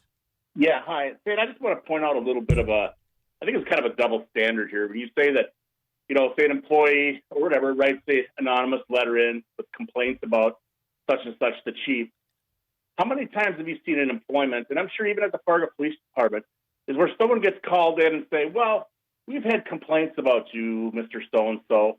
They say you're doing this, they're saying you're doing that. And then when you ask, well, who's saying this? Well, we can't tell you that. But yet we're going to act on this because, they said it, so we're going to take them at their word, and you're not going to get to face your accuser, and we're going to go ahead with whatever punishment we dole out anyway. And that happens all the time, not just there, but in businesses. It's happened to me. I'm sure it's happened to plenty of people. Wouldn't you agree? Well, I work at a radio station, so you're a pretty bright guy, Jim. You tell me whether it's happened here. Right. I don't know. I mean, come on. I'm a talk show host. You know how many calls I get of, hey, I heard this. Hey, I heard that. And I'm like, well, come on, let's talk about it. Let's do. I get. If you go into my office, Abby, how many anonymous letters a day? I mean, do you see? Quite a few. And what do I do with them? Usually give them to me. But you read them. And I read them, but I say throw them away. Yeah. And we don't act on them. Yeah. We don't. Well, I mean, but you're in a unique position. You're in a radio show. What I'm talking about is in a place of employment. Your employees aren't. You're not just taking somebody's, like say Abby or what are your coworker says, well, such and such and this is doing that, and I don't like it. And then you pull that person in the office and say, well, this person says such and such, but I'm not going to tell you who it is. I'm not going to let you face your accuser, but we're going to act on it anyway. And that seems to me that's kind of what's happening at the police department. Well, and I thank you, Jim.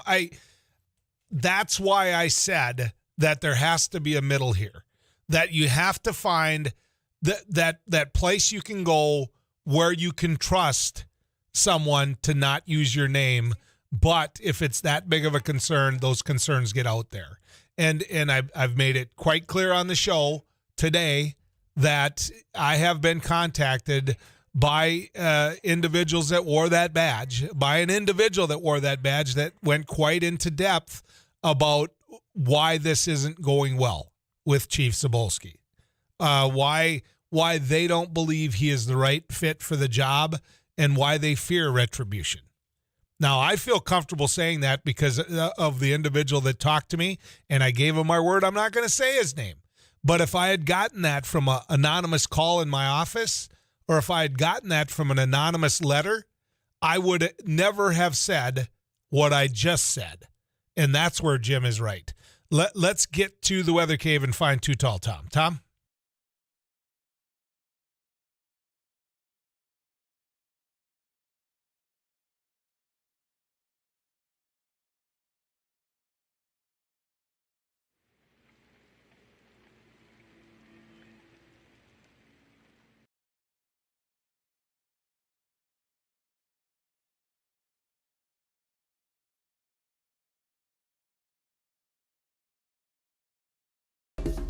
Thanks for watching News and Views on YouTube. Don't forget to subscribe and like our page, and send us a text anytime at 35270.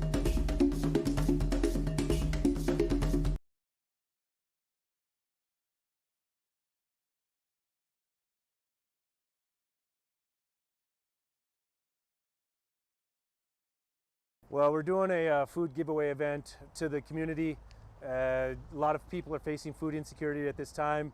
As we can tell, we had to start about an hour early because we just had so many people lined up. So as people come up and they need whatever they need, volunteers are taking care of it. It's all contactless, so nobody has to get out. And just making sure whatever the greatest need. We're just giving the greatest good. We're going until the food is out.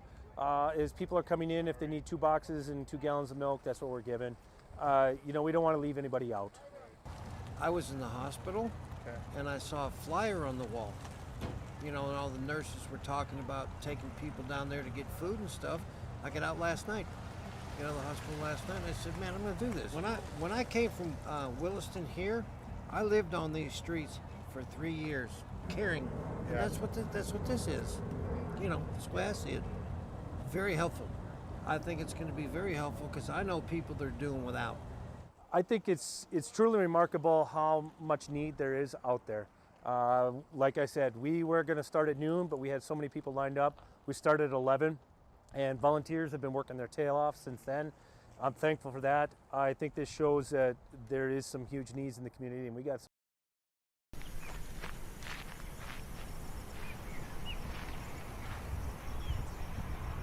Halverson here with another News Radio. Hey, this is Abby Miller with the Derek Mighty Hansen, Couch 790. Potato Radio. Did JJ you Gordon see from that It Takes Two. Doug Miller with the morning crew this morning. News Radio. Katie Eiler with It Takes This Two. is Jack Michaels, Voices Politics, Force. too tall, Joel Tops, man. Heitkamp here on the Mighty Sarah Heinrich. Tyler Axis, your host. The Mighty 790 and 104.7 FM KFGO. The names you know, the voice.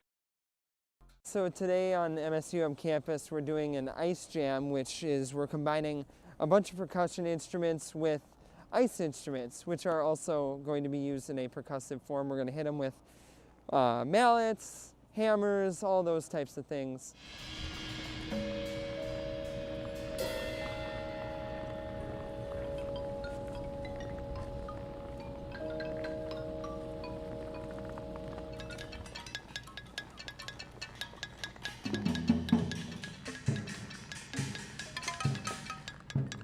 Today is all improv, so we're all just kind of working with ideas that we just kind of think of as we go, and we kind of play off each other, and it's fun to collaborate but also have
Enterprise Sales of LA City, your grain handling and storage experts. Thank you, Sarah. Appreciate it. You can always call on our Laney's News and Views studio line at 1-800-880-5346 or text us at our Eye Consultants of North Dakota text line at 35270. Todd's been waiting on hold. Let's get to him.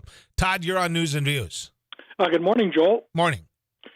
Say, I just wanted to comment on your week's shows this week, starting with Jim Shaw and Dr. Becker on Monday and the police chief throughout the week. I think you should change the name of the show from News and Views to 60 Minutes. Okay. Thank you, Todd. I think it runs a little different circles, but thank you. That's the way it's been. I like it. Well, appreciate it, Todd. Thank you for the call. The one thing about topics like this, and I think Abby will back me up, it comes like a volcano sometimes. Is that safe to say? Yeah. There's been a few days this week that we have had one guest planned. Right. And then we just get a bunch more guests or topics that come up. Right. And they come at you. And so I appreciate calls like Jim's. But, there are people who think, okay, it's a platform. I need to say this or that. Sometimes you just can't make that work. You just can't because people want to talk about something else. And I have to tell you this, there are people texting me at 35270. Some say bring Zabolski on to show and explain on his behalf. More than happy to. More than happy to. I will tell you this. It hasn't been easy to have the chief do that. And I would argue that the people that he worked with before when it comes to media in his department who are now moved out were a huge part of the conduit problem. They were. And one of those individuals who no longer is working there, and you're saying, just say it, Heitkamp. I will. We couldn't communicate with Schindeldecker. We couldn't. And now she's working over at Sanford. That's probably where she belongs. Stick around. So today on MSUM campus, we're doing an ice jam, which is we're combining a bunch of percussion instruments with ice instruments, which are also going to be used in a percussive form. We're going to hit them with mallets, hammers, all those types of things.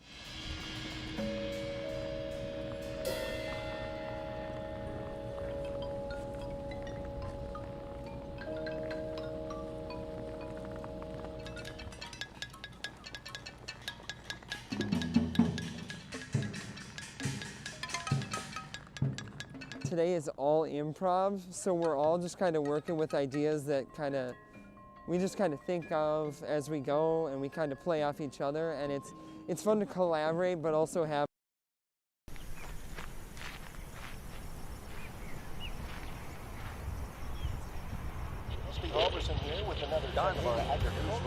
Hey, this is Abby Miller with the Derek Mighty Hansen, 790. Couch Potato Radio. Did you see that? It Takes Two. Doug Miller with the morning crew this morning. News Radio. Katie Eiler with It Takes Two. This is Jack Michaels, Voices Forces. Too tall, Joel Heitkamp here on the Mighty Sarah Heinrich. Tyler Axis, your home. The Mighty 790 and 104.7 FM KFGO. The names you know, the voice.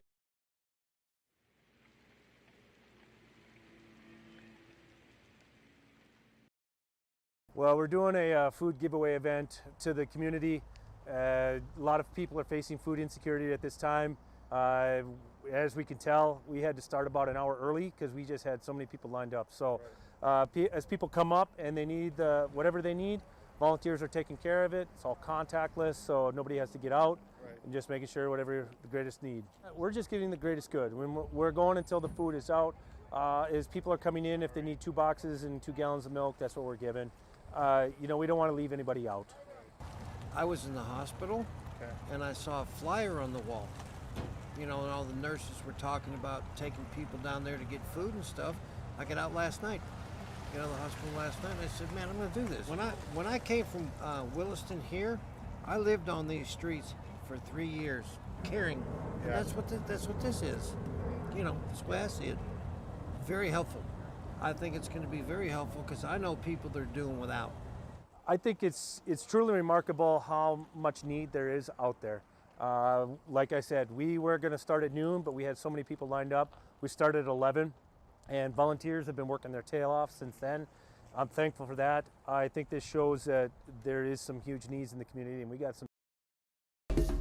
Thanks for watching News and Views on YouTube. Don't forget to subscribe and like our page. And send us a text anytime at 35270.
do.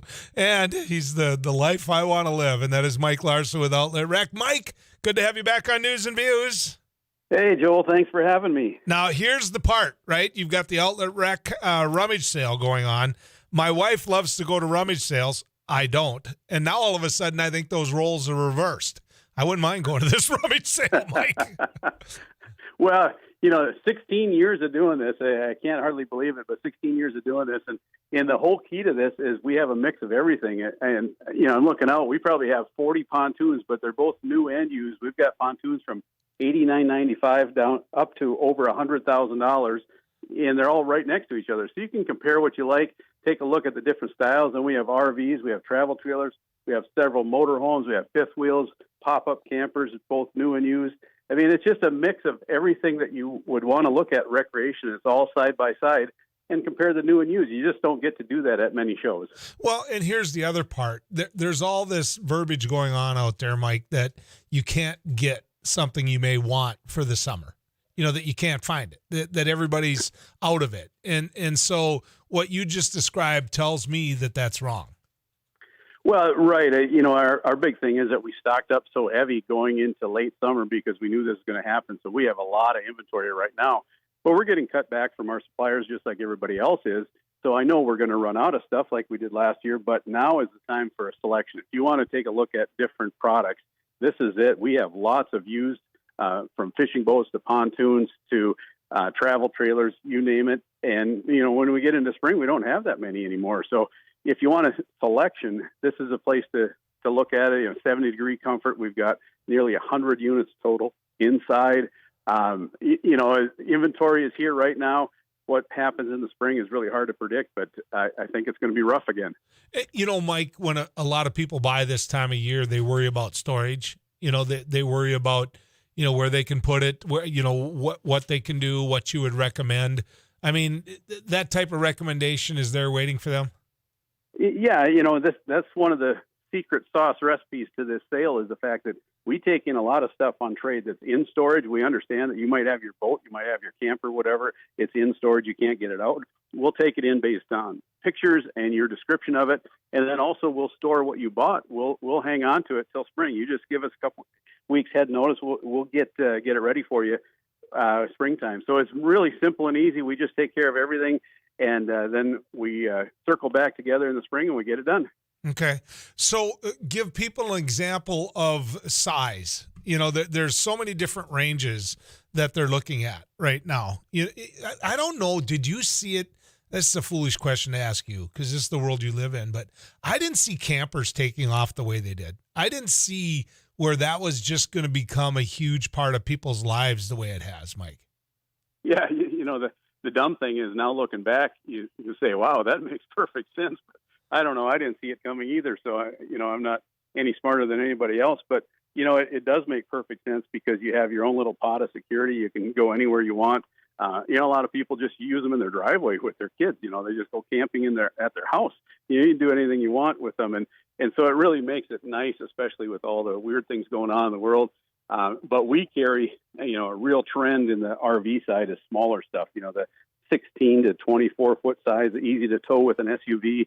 And we carry a lot of selection in that size range, both new and used. And, people like to have freedom, and a smaller trailer gives them freedom to travel. And, some people aren't that used to towing things, so a little bit smaller trailer works good for that too. So you know what it's like on the lakes. You've been ice fishing before. You go out there and you pull up with your fish house, and the next thing you know, the guy next to you pulls up with one that makes you go, wow. Can I go walking in here? Can I take a little peek? You start out with a line, Micah. How deep's the ice over here? When the reality is you just want to get in their house. I mean, are you seeing still any inventory of that? Could people find one if they need one? Yeah, we've got inventory from the wow stuff to the basic and everything in between, but it's not as deep. Our inventory isn't as deep as what we'd like it to be. We probably have sitting here in Detroit Lakes about 30 units, both new and used. And so, it's a decent selection. We'd like to have maybe 70, 80 in stock, but it's a decent selection. If you're looking for something, we can get you on the ice really quick. So we have them in stock. We have ice castles. We have Cherokee, gray wolf fish houses. We have a lot of used ones as well. So you know, what happens with a lot of people, they go to the wow ones, and then they get so big, and then they trade them in for a small one because they want something small, and then they start building up again. Yeah. So, you know, we all have cycles. You know, whatever we have, we want the next thing, and that's just fine with us. We do a lot of trading. Well, you were talking earlier about you know, some of these ending up being, you know, mini lake cabins. You know, that's what we do. I mean, we use campers. We have people that come down. We have a lot of faces, and camper works absolutely great. And I know some of these fish houses really are campers. I mean, you can tell it from a mile away, Mike. There's air conditioning units on the top of them. Yeah, that's the dead giveaway. Yeah, a lot of people use them for guest houses at their cabin. I mean, why not? You know, nice thing is you can set them on the ground. Obviously, normal travel trailers, you're going to climb up the steps to get into. With these, you set them on the ground, so there's no wobbling when you're in it.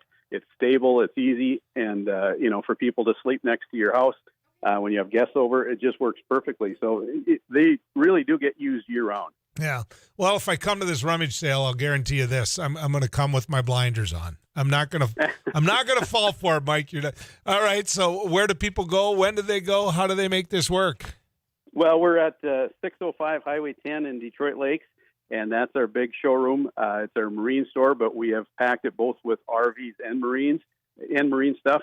And so we have a mix of everything here, and we're open until 7 o'clock today and tomorrow, and then 10 to 5 on Saturday and noon to 5 on Sunday. So we're open 4 days in a row. We're giving away $1,000 grand prize every single day. It's a prize package with a whole bunch of different stuff, and we have free chili every day from 11 to 1 and a lot of stuff to look at. I'll tell you this, Mike. People look at what you have. You know how this works. And people see my pontoon. They see my camper. They see some of the gear I've bought, and I'm proud to tell them I bought it from Outlet Rec. You treat a guy great, and you treat a guy fair. So thanks for coming on. I appreciate it, Mike. Yes, I appreciate the kind words, and thank you very much. Mike Larson, ladies and gentlemen. I want to send word out to this amazing person. Are you ready for this? Her name is Pat Muse. She is a mail carrier. All right. Mm-hmm. She's somebody that each and every day gets the job done, and she delivers the mail. She's driven her route for 26 years. Woof. Grenora, baby. I mean, think about that. Yeah. She's driven on some hard roads before in her life. Yep. And especially this year, I can't imagine the weather she's been driving in. No kidding. And for all you mail carriers out there, I'm glad we're bringing up Pat, who's a faithful listener to Keys 660 out of Williston. And Pat, if you're driving in your car right now, tough break. We get to talk about people like you if we want. That's the great thing about being on a show like this. But you know, get the snow cleared from your mailboxes. Get the, you know, for those mail carriers out there, I think that we always think about a lot of the other things we got to do, and that one's easy to forget. A lot of the farmers I see are pretty good about it. I shouldn't say that. They're pretty good about getting some of those areas cleared off. But for someone like Pat, who's driven her route for 26 years, get her done. Get her done. So, all right, let's get to the weather cave and find Mr. Too Tall Tom Schmidt. Well, we're doing a food giveaway event to the community. A lot of people are facing food insecurity at this time.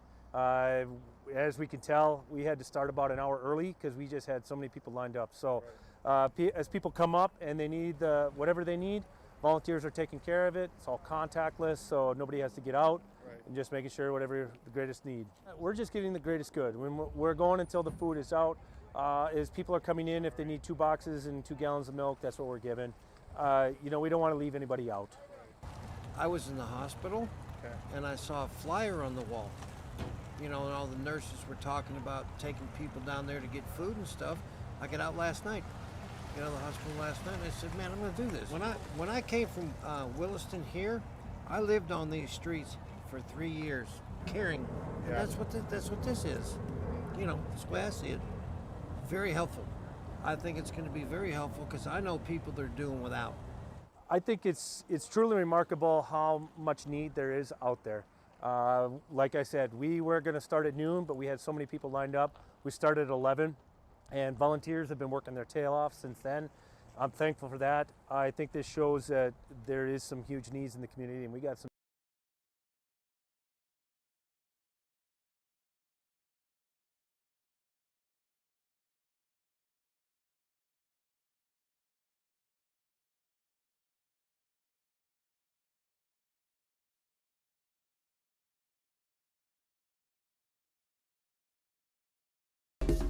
Thanks for watching News and Views on YouTube. Don't forget to subscribe and like our page. And send us a text anytime at 35270.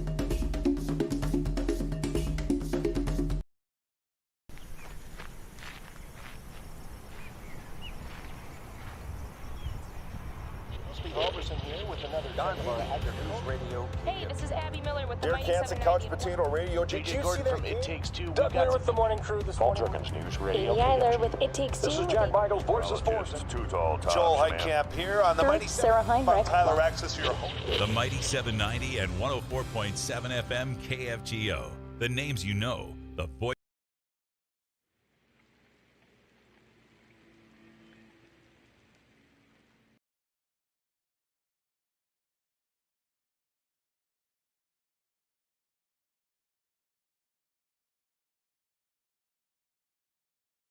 So today on MSUM campus, we're doing an ice jam, which is we're combining a bunch of percussion instruments with ice instruments, which are also going to be used in a percussive form. We're going to hit them with mallets, hammers, all those types of things.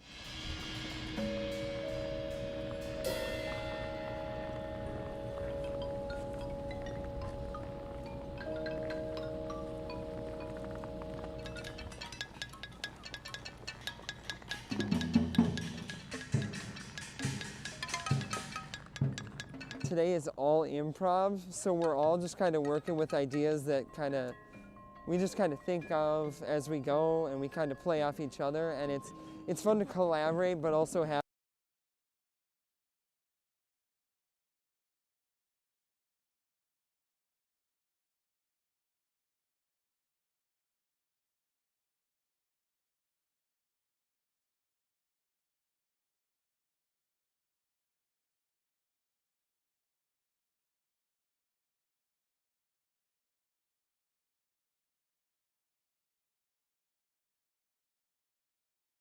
Expect like this tough farm girl to not be all about the fancy coffee. No, that's not true. I love fancy coffee. Okay, so my daughters they got my wife this okay, I'll explain it to you and then you guys tell me what it does, right? Okay. It's like it uses steam to do the coffee, and then it's got a reservoir for half and half, and A reservoir? well, it is Maybe. okay. Is the word espresso is Yeah. okay? Maybe that ain't. Did they get her espresso maker? Or There you Or go. an espresso? Right, that's what she got. Yeah. That's what she Okay. got. Now, be honest, both of you. How many times is she going to use that? She isn't going to use it every day, right?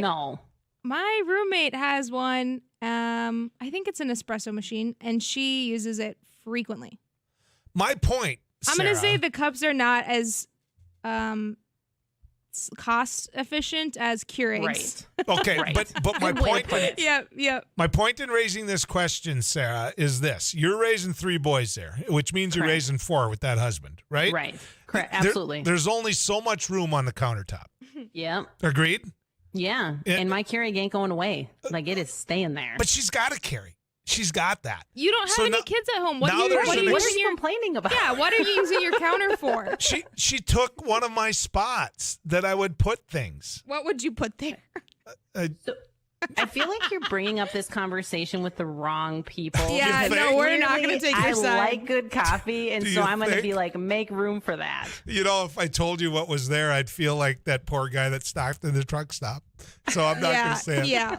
Okay. All right, Sarah, what's going on in the markets? We've got a really nice run right now in that soybean.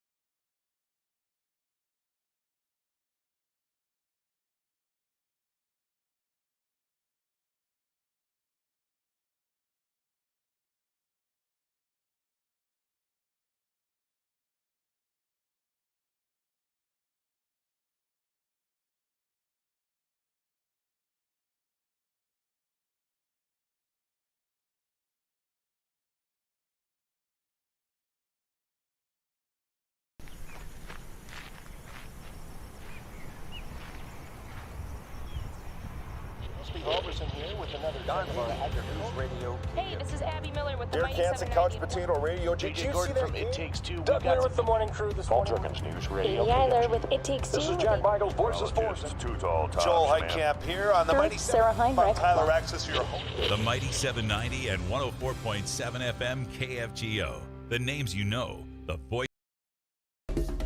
Thanks for watching News and Views on YouTube. Don't forget to subscribe and like our page. And send us a text anytime at 35270. So today on MSUM campus, we're doing an ice jam, which is we're combining a bunch of percussion instruments with ice instruments, which are also going to be used in a percussive form. We're going to hit them with mallets, hammers, all those types of things.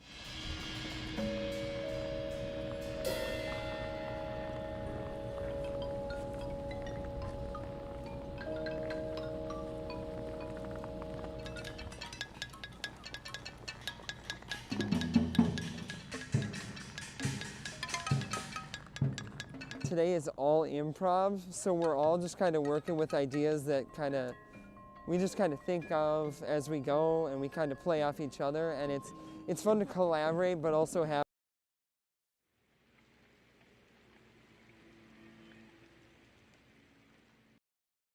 Well, we're doing a food giveaway event to the community. A lot of people are facing food insecurity at this time.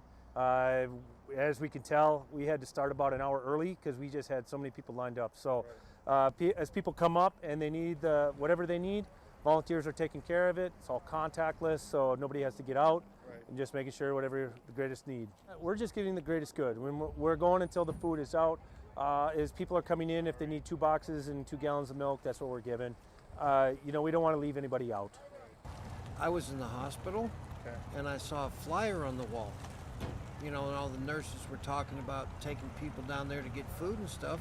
I got out last night, the hospital last night, and I said, man, I'm going to do this. When I came from Williston here, I lived on these streets for 3 years, caring. And that's what this is. That's the way I see it. Very helpful. I think it's going to be very helpful because I know people that are doing without. I think it's truly remarkable how much need there is out there. Like I said, we were going to start at noon, but we had so many people lined up. We started at 11, and volunteers have been working their tail off since then.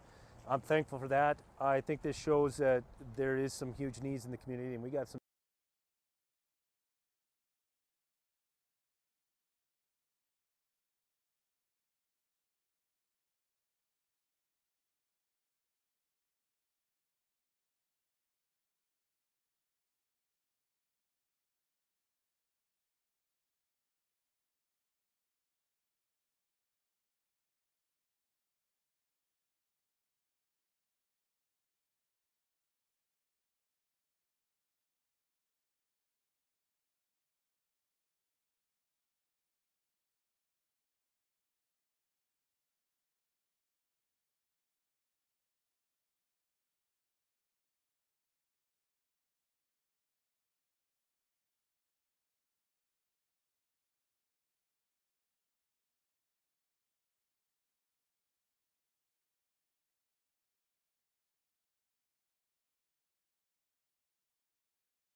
Question of me here. It says, Joel, you run KFGO. If you hired someone where you lost half your staff, would you want to study the problem or immediately want to get down to the problems on the spot? I know you're a good enough manager that you would do that, but government always has to wait.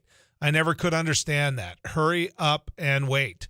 And I brought that up with Mayor Mahoney. If you're just joining us, Mayor Tim Mahoney was on with us earlier, and we were talking about what process was going to be used on Police Chief Zabolski and whether or not, as called for yesterday, he was in a position where he was going to be dismissed, or whether or not he was in a position where he was going to have the majority support of the board, or, and what the chief talked about was the process of over the next 6 months doing what Commissioner Gehrig had said, which is we'll put an evaluation process in there.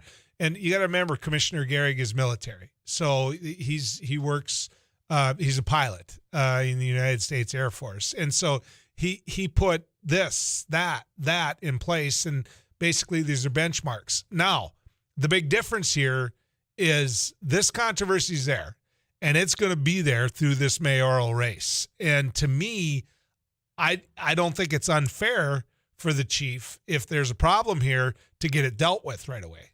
So I think that text message is right.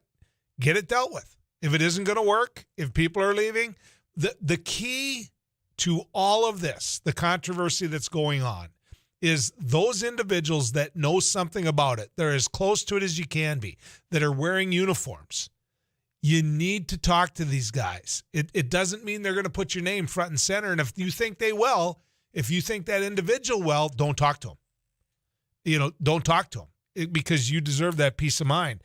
But I can tell you this right now, you can talk. I think I've got a pretty good track record in 17 years of doing this, of not letting on who I'm talking to. But I don't like the anonymous stuff. I don't trust the anonymous stuff. I think you get set up that way. And so, when we had Commissioner Preston in earlier, in the week, she was talking about, I'm going to do this, I'm going to do neighborhoods. It was refreshing to me, because it was like, all right, here's what I'm going to do if I get the job. It wasn't this whole, politics of this is bad, that's bad, this is wrong, that type of a thing. But here's the other challenge. If you're running against an incumbent, you're going to continue to get asked by people like me what you would do better, what you would do different. And that is a fair question. When we come back, Congressman Kelly Armstrong, right after this. Well, we're doing a food giveaway event to the community. A lot of people are facing food insecurity at this time. As we can tell, we had to start about an hour early because we just had so many people lined up. So as people come up and they need whatever they need, volunteers are taking care of it. It's all contactless, so nobody has to get out, and just making sure whatever the greatest need. We're just getting the greatest good. We're going until the food is out. As people are coming in, if they need 2 boxes and 2 gallons of milk, that's what we're giving. We don't want to leave anybody out. I was in the hospital, and I saw a flyer on the wall. And all the nurses were talking about taking people down there to get food and stuff. I got out last night, the hospital last night, and I said, man, I'm going to do this. When I came from Williston here, I lived on these streets for 3 years, caring. And that's what this is. That's the way I see it. Very helpful. I think it's going to be very helpful, because I know people that are doing without. I think it's truly remarkable how much need there is out there. Like I said, we were going to start at noon, but we had so many people lined up. We started at 11, and volunteers have been working their tail off since then.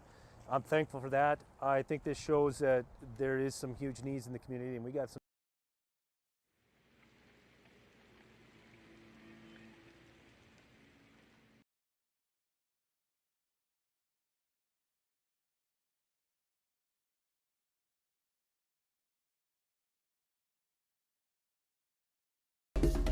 Thanks for watching News and Views on YouTube. Don't forget to subscribe and like our page, and send us a text anytime at 35270.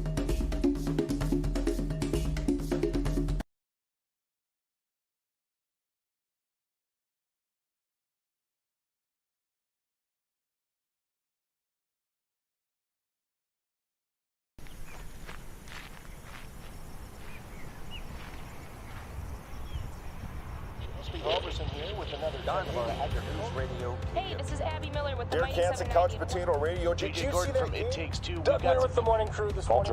News Radio. Amy Eiler with It Takes Two. This is Jack Michaels, Voices Forces. Joel Heitkamp here on the Mighty Sarah Heinrich. Tyler Access, your home. The Mighty 790 and 104.7 FM KFGO. The names you know, the voice.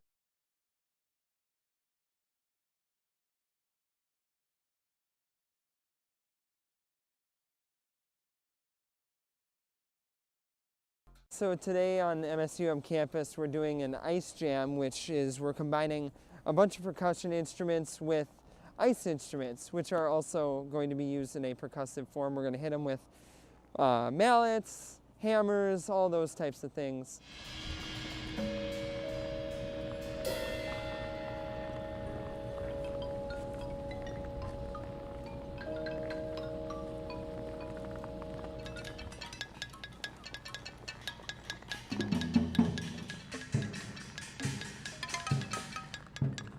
Today is all improv, so we're all just kind of working with ideas that we just kind of think of as we go, and we kind of play off each other, and it's fun to collaborate, but also have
It involved 3 and then paper hanger.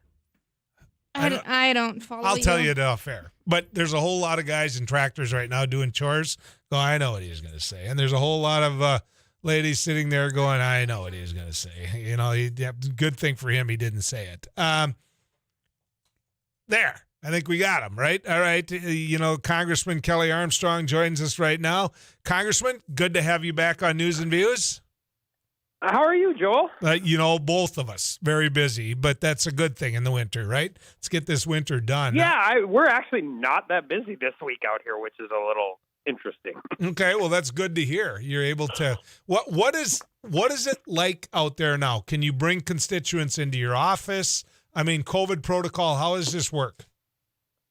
So yes, you have to check in and sign in, which a lot of people have a little consternation with.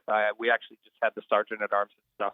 But, I mean, you know, DC's got different rules and all of that. And then, you know, just different organizations treat this differently. So it is not like what you were used to and what I was used to before COVID. It is a very different environment. The halls of the office buildings are empty. People don't hang out on the floor. It doesn't have that really cool buzz that always exists up here, and that's sad. And I can't wait till we can get back to that. Do you think it ever will? Well, I always tell people this, and this, you know, I had visited the White House before 9/11, and I've visited it after. And when you have like really major events like that, things never go back to the way they are. I think there are some positives. I think if we're at home for a week, you know, doing our in-district work and you need to get a hold of people, we're all more comfortable with Zoom and how that works. But I know things will be different here forever. I don't know what those differences will be. I will be one of the people working very hard to get it as close to the way it was before as possible. It's been a year since Joe Biden has been president, and you're one of 435 that are there as part of the check and balance of government. And so I have to ask you this. How do you think President Biden has done? Not great. I mean, and I don't mean that from a lot of perspective. And I think for whatever reason, how everything happened, I'll try and take the partisan side of it out of it. After we came out of the special election in Georgia and everything, you have a 50-50 government. You have a 50-50 Senate. You have a 5-vote majority in the House. And up until this point, at least, the approach has been, and I don't talk a lot to the administration. We have a legislative liaison who I actually really like. But I also think that they have tried to govern like they have a significantly larger majority than they have. And that hasn't been overly beneficial. Well, let's talk about that a little bit, because the chamber that seems to be pushing the president's agenda is yours. And I don't mean you. That's not what I'm building to here, Congressman. What I'm saying is, what do they have? Is it 8-seat majority, 5-seat majority over you right now? Right now, we actually only have one open seat, and it's 222 to 212. 222 to 212. All right. My point being this is, you're talking about, a divided government. I would say it's a divided Democratic Party. And if you look at what's happening in the House, you've got a very liberal wing of the Democratic House that is and has been in BBB, Build Back Better. They drove that agenda, and of course we both know what happened to that agenda. And so let me give you a scenario that's lost. And by the way, I get to take this shot. I told you to vote for infrastructure. You do. that BBB wasn't hooked to it. That one could fail and one maybe should fail, and the other one was going to pass. So you disagreed with me, and that's one cold beer on you paying me. Okay. But let me. Hey, and just for all your listeners, I texted you right away and said I owe you an interview. That's true. That is true. But let me just say this: when the big goal wasn't achieved here, can the administration take a step back, get to work on this infrastructure, start building legislation based upon the good parts of Build Back Better, and do it slow by slow? Will he be able to achieve and garner any support from the Republicans, or will it be what Mitch McConnell said yesterday, which is it's his job to have the Biden administration fail again? Well, I actually didn't hear McConnell say that, but I think, when you talk about like the child tax credit and, I probably come down closer to where Senator Manchin is on some of that stuff, is dealing with child care and those issues through the Bakken. It's a workforce issue. It's a quality of life issue. There's a lot of different issues. I think you have the dynamics that exist. And I think one of the things, everybody hates it when you talk about politics, but politics matter. And I'm going to talk about, we went through this in 2010 with the Tea Party movement, the Freedom Caucus, and it took a long time for the Republicans in Congress to figure out, how to function with each other, let alone the other side. I think some of this will depend on the landscape, right? Because listen, I think it's the worst kept secret in D.C. that Speaker Pelosi, this is probably her last term. You have different factions fighting on the House side, and I can only talk about the House side. It'll be very interesting if you can carve out one of those real bipartisan deals that gets 60 votes in the Senate, whether you will get enough progressive support in the House to bring it to the floor. Whether you would, that's the difference is that if leadership doesn't like the bill, it's not that you can create a Republican compromise. You don't ever get to vote on it. And some of that is just Hunger Games types of things as you work towards an election. But this, and I think this is important, your deadline's really July 1. Right. People aren't moving a ton of legislation in the election year, particularly in one as heated as this one's going to be. So I hope so. I do too. I've got a bipartisan bill on crack parity and sentencing with Hakeem Jeffries, which should be something that's absolutely in the wheelhouse of the White House, and we can't seem to get any traction with it from not from a political point of view, just because it seems like they're putting out sticking their hole in a dam everywhere or putting out fires everywhere, and you can't get traction on things that really do have bipartisan support. Well, let me throw this at you and let you respond to it, Congressman. I thought a lot about, the first year of the Biden presidency as well. And I thought about why it stumbled. The infrastructure bill alone was enough for me to justify my vote, because I'd been begging and screaming and hollering for years I wanted that infrastructure bill. That being said, if you look at what the president's style is when it comes to getting things through Congress, you see a man that used to work those hallways one-on-one, the sincerity in his eyes, the handshake, those type of things. And as president, he can't do that. I mean, he can't. He can call people over to the White House, and then right about the time he calls them over to the White House, then one like Sinema takes to the floor and does what she does. But when you're not face-to-face doing what you get to do every day, talking with people and interacting with them in the hallways, no different than what we did at the North Dakota legislative level, but just at a higher level, you're not going to get things done. And I think that's a big weakness for the president, because it took away one of his biggest strengths as a vice president and a senator. Yeah, well, and I think, and I think that's true. And I think the one, and I don't know if this is accurate or not. Obviously, I didn't serve when President Biden was in the Senate. But one of the other points that one of my colleagues on the other side of the aisle pointed out is he really is a creature of the Senate, which is great. But the House is a very different and dynamic animal on both sides of the aisle compared to where it was when he last served in these chambers. And his opinion was this administration was a little slow to grasp that side of it, which is, I think, I don't know if that's accurate or not, but I do know, like, when these things have been negotiated, like Chairman DeFazio on the Transportation and Infrastructure our committee, Chairman Neal on the Ways and Means Committee were a little put off by the concentration on the Senate, whether it was on pay-fors or whether it was on infrastructure. And that doesn't necessarily affect the overall passage of any particular piece of legislation. But again, when you're doing things by Zoom and you're not having meetings and you're not doing those things, those kind of little slights end up adding up in a town that can be as petty as D.C. I want to throw this at you, and this comes from your constituents. It's a 701 number anyway. It says, Joel, ask him why it was okay to pass 3 Supreme Court justices for lifetime terms with 51 votes, but suddenly a Democratic majority isn't enough for anything. Well, I would answer that, one, I'm not in the Senate, and that how the filibuster rules. And I think you can be in the Senate for a long time before you understand the rules. But I would kind of flip that, regardless of which side you are on that issue. The reason that occurred is because prior, Harry Reid obviously just passed away, legend in Democratic politics and in the Senate. But the first time that filibuster thing got opened up was 4 judges, and it was a lot easier. And it's really interesting to watch different sides argue about the filibuster over the course of history when they're in the majority or the minority. We have words for that, I think, sometimes.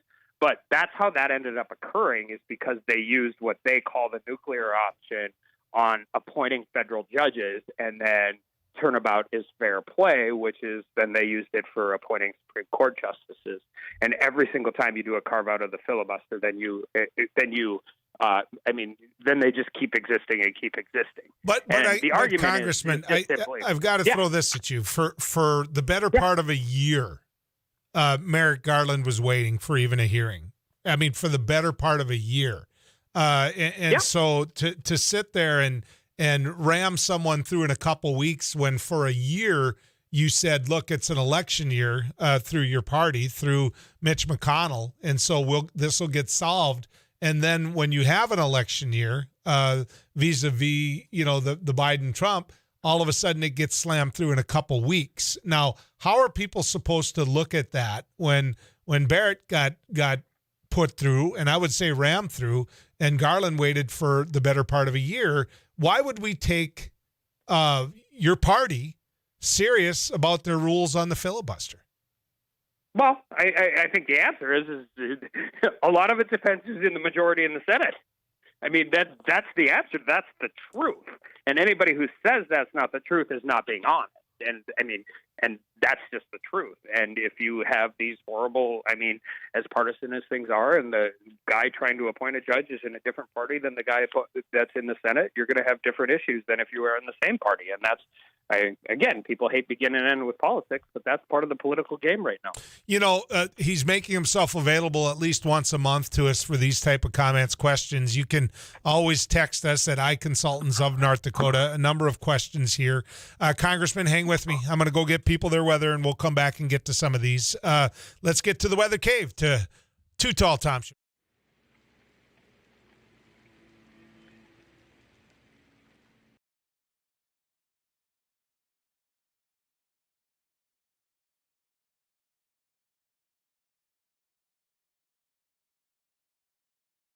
So today on MSUM campus, we're doing an ice jam, which is we're combining a bunch of percussion instruments with ice instruments, which are also going to be used in a percussive form. We're going to hit them with mallets, hammers, all those types of things.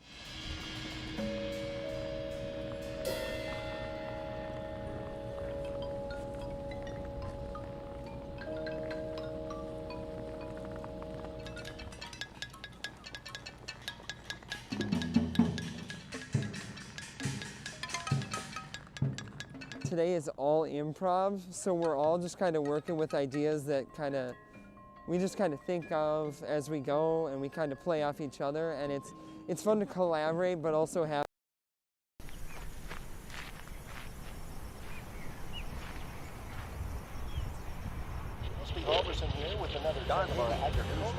Hey, this is Abby Miller with the Derek Mighty Hansen, 790. Couch Potato Radio. Did you see that? It Takes Two. Doug Miller with the morning crew this morning. News Radio. Amy Eiler with It Takes Two. This is Jack Michaels, Voice of Sports. Too Tall Tom. Joel Heitkamp here on the Mighty Sarah Heinrich. Tyler Access, your host. The Mighty 790 and 104.7 FM KFGO. The names you know, the voice.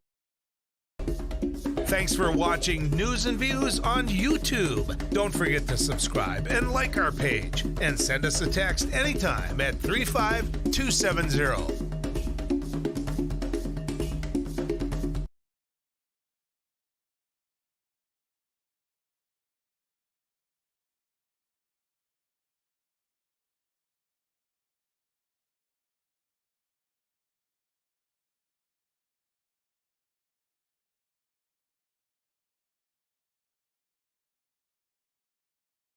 Well, we're doing a food giveaway event to the community.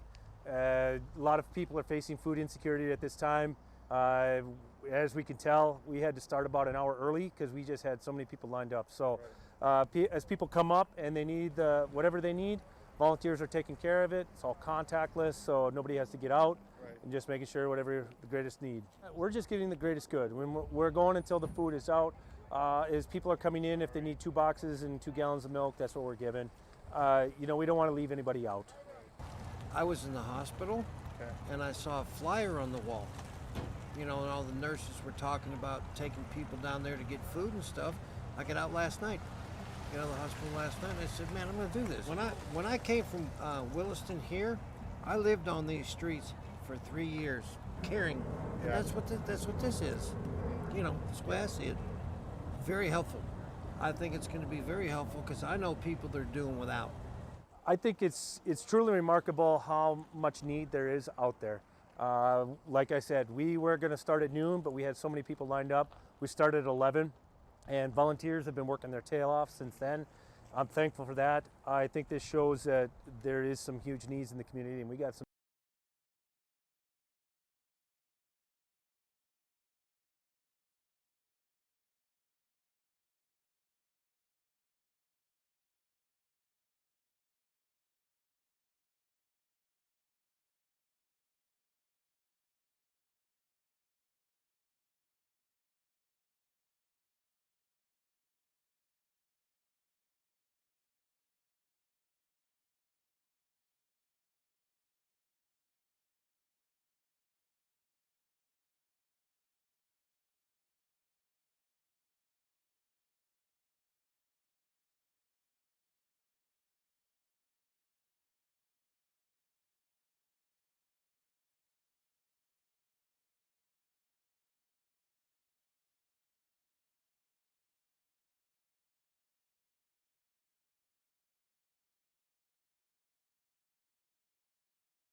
coming on and talking about it. Congressman, one of the big ones that is coming in text-wise, and I'm not going to lie to you, I had to look it up, was where we're at with the cap relief for H-2B program.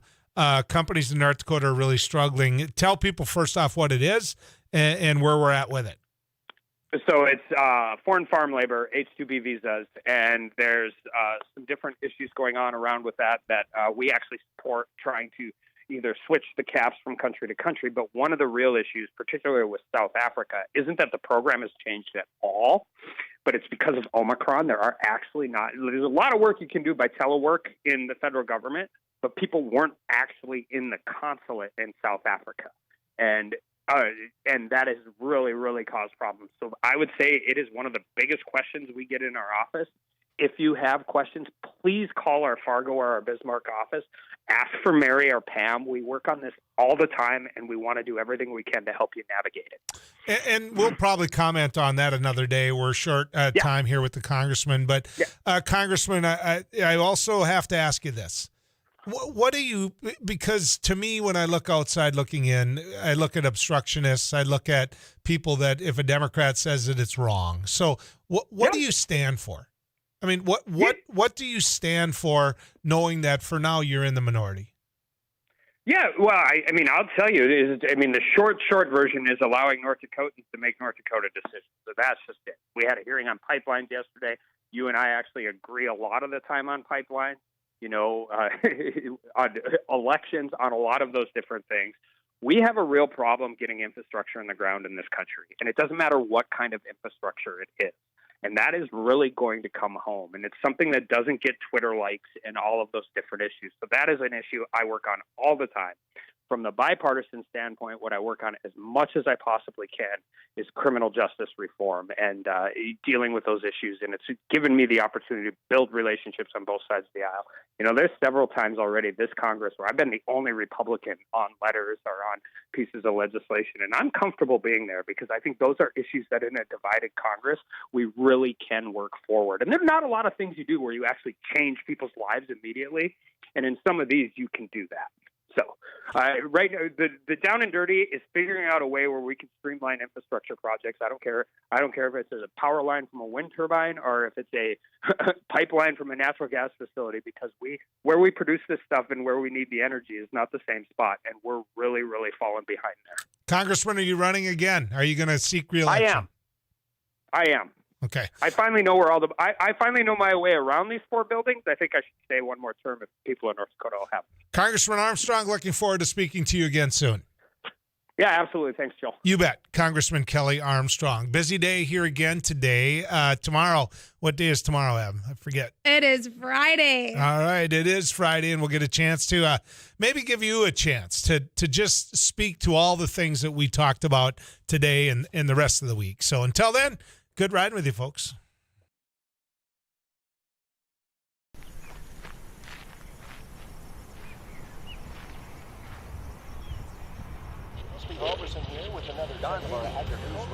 Hey, this is Abby Miller with the Derek Hansen, Couch Potato Radio. Did you see that? It Takes Two. Doug Miller with the morning crew this morning. News Radio. Amy Eiler with It Takes Two. This is Jack Michaels, Voices Force. Joel Heitkamp here on the Mighty Sarah Heinrich. Tyler Axis, your host. The Mighty 790 and 104.7 FM KFGO. The names you know, the voice.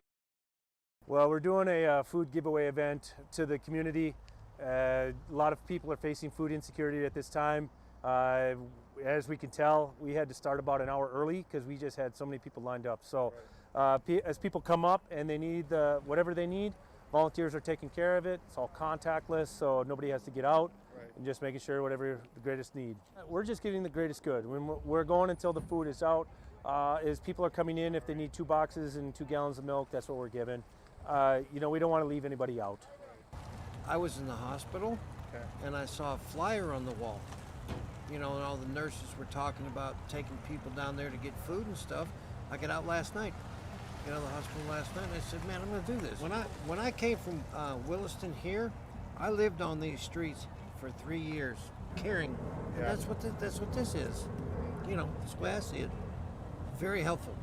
I think it's going to be very helpful because I know people that are doing without.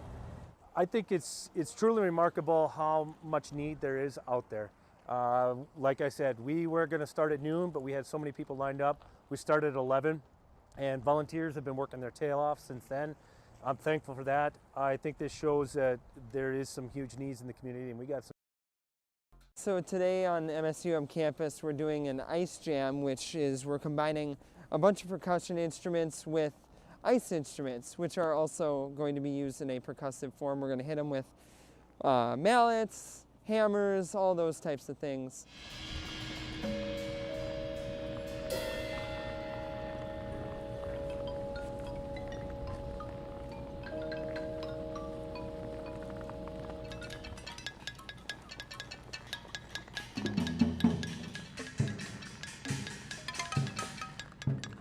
Today is all improv, so we're all just kind of working with ideas that we just kind of think of as we go, and we kind of play off each other, and it's fun to collaborate, but also have.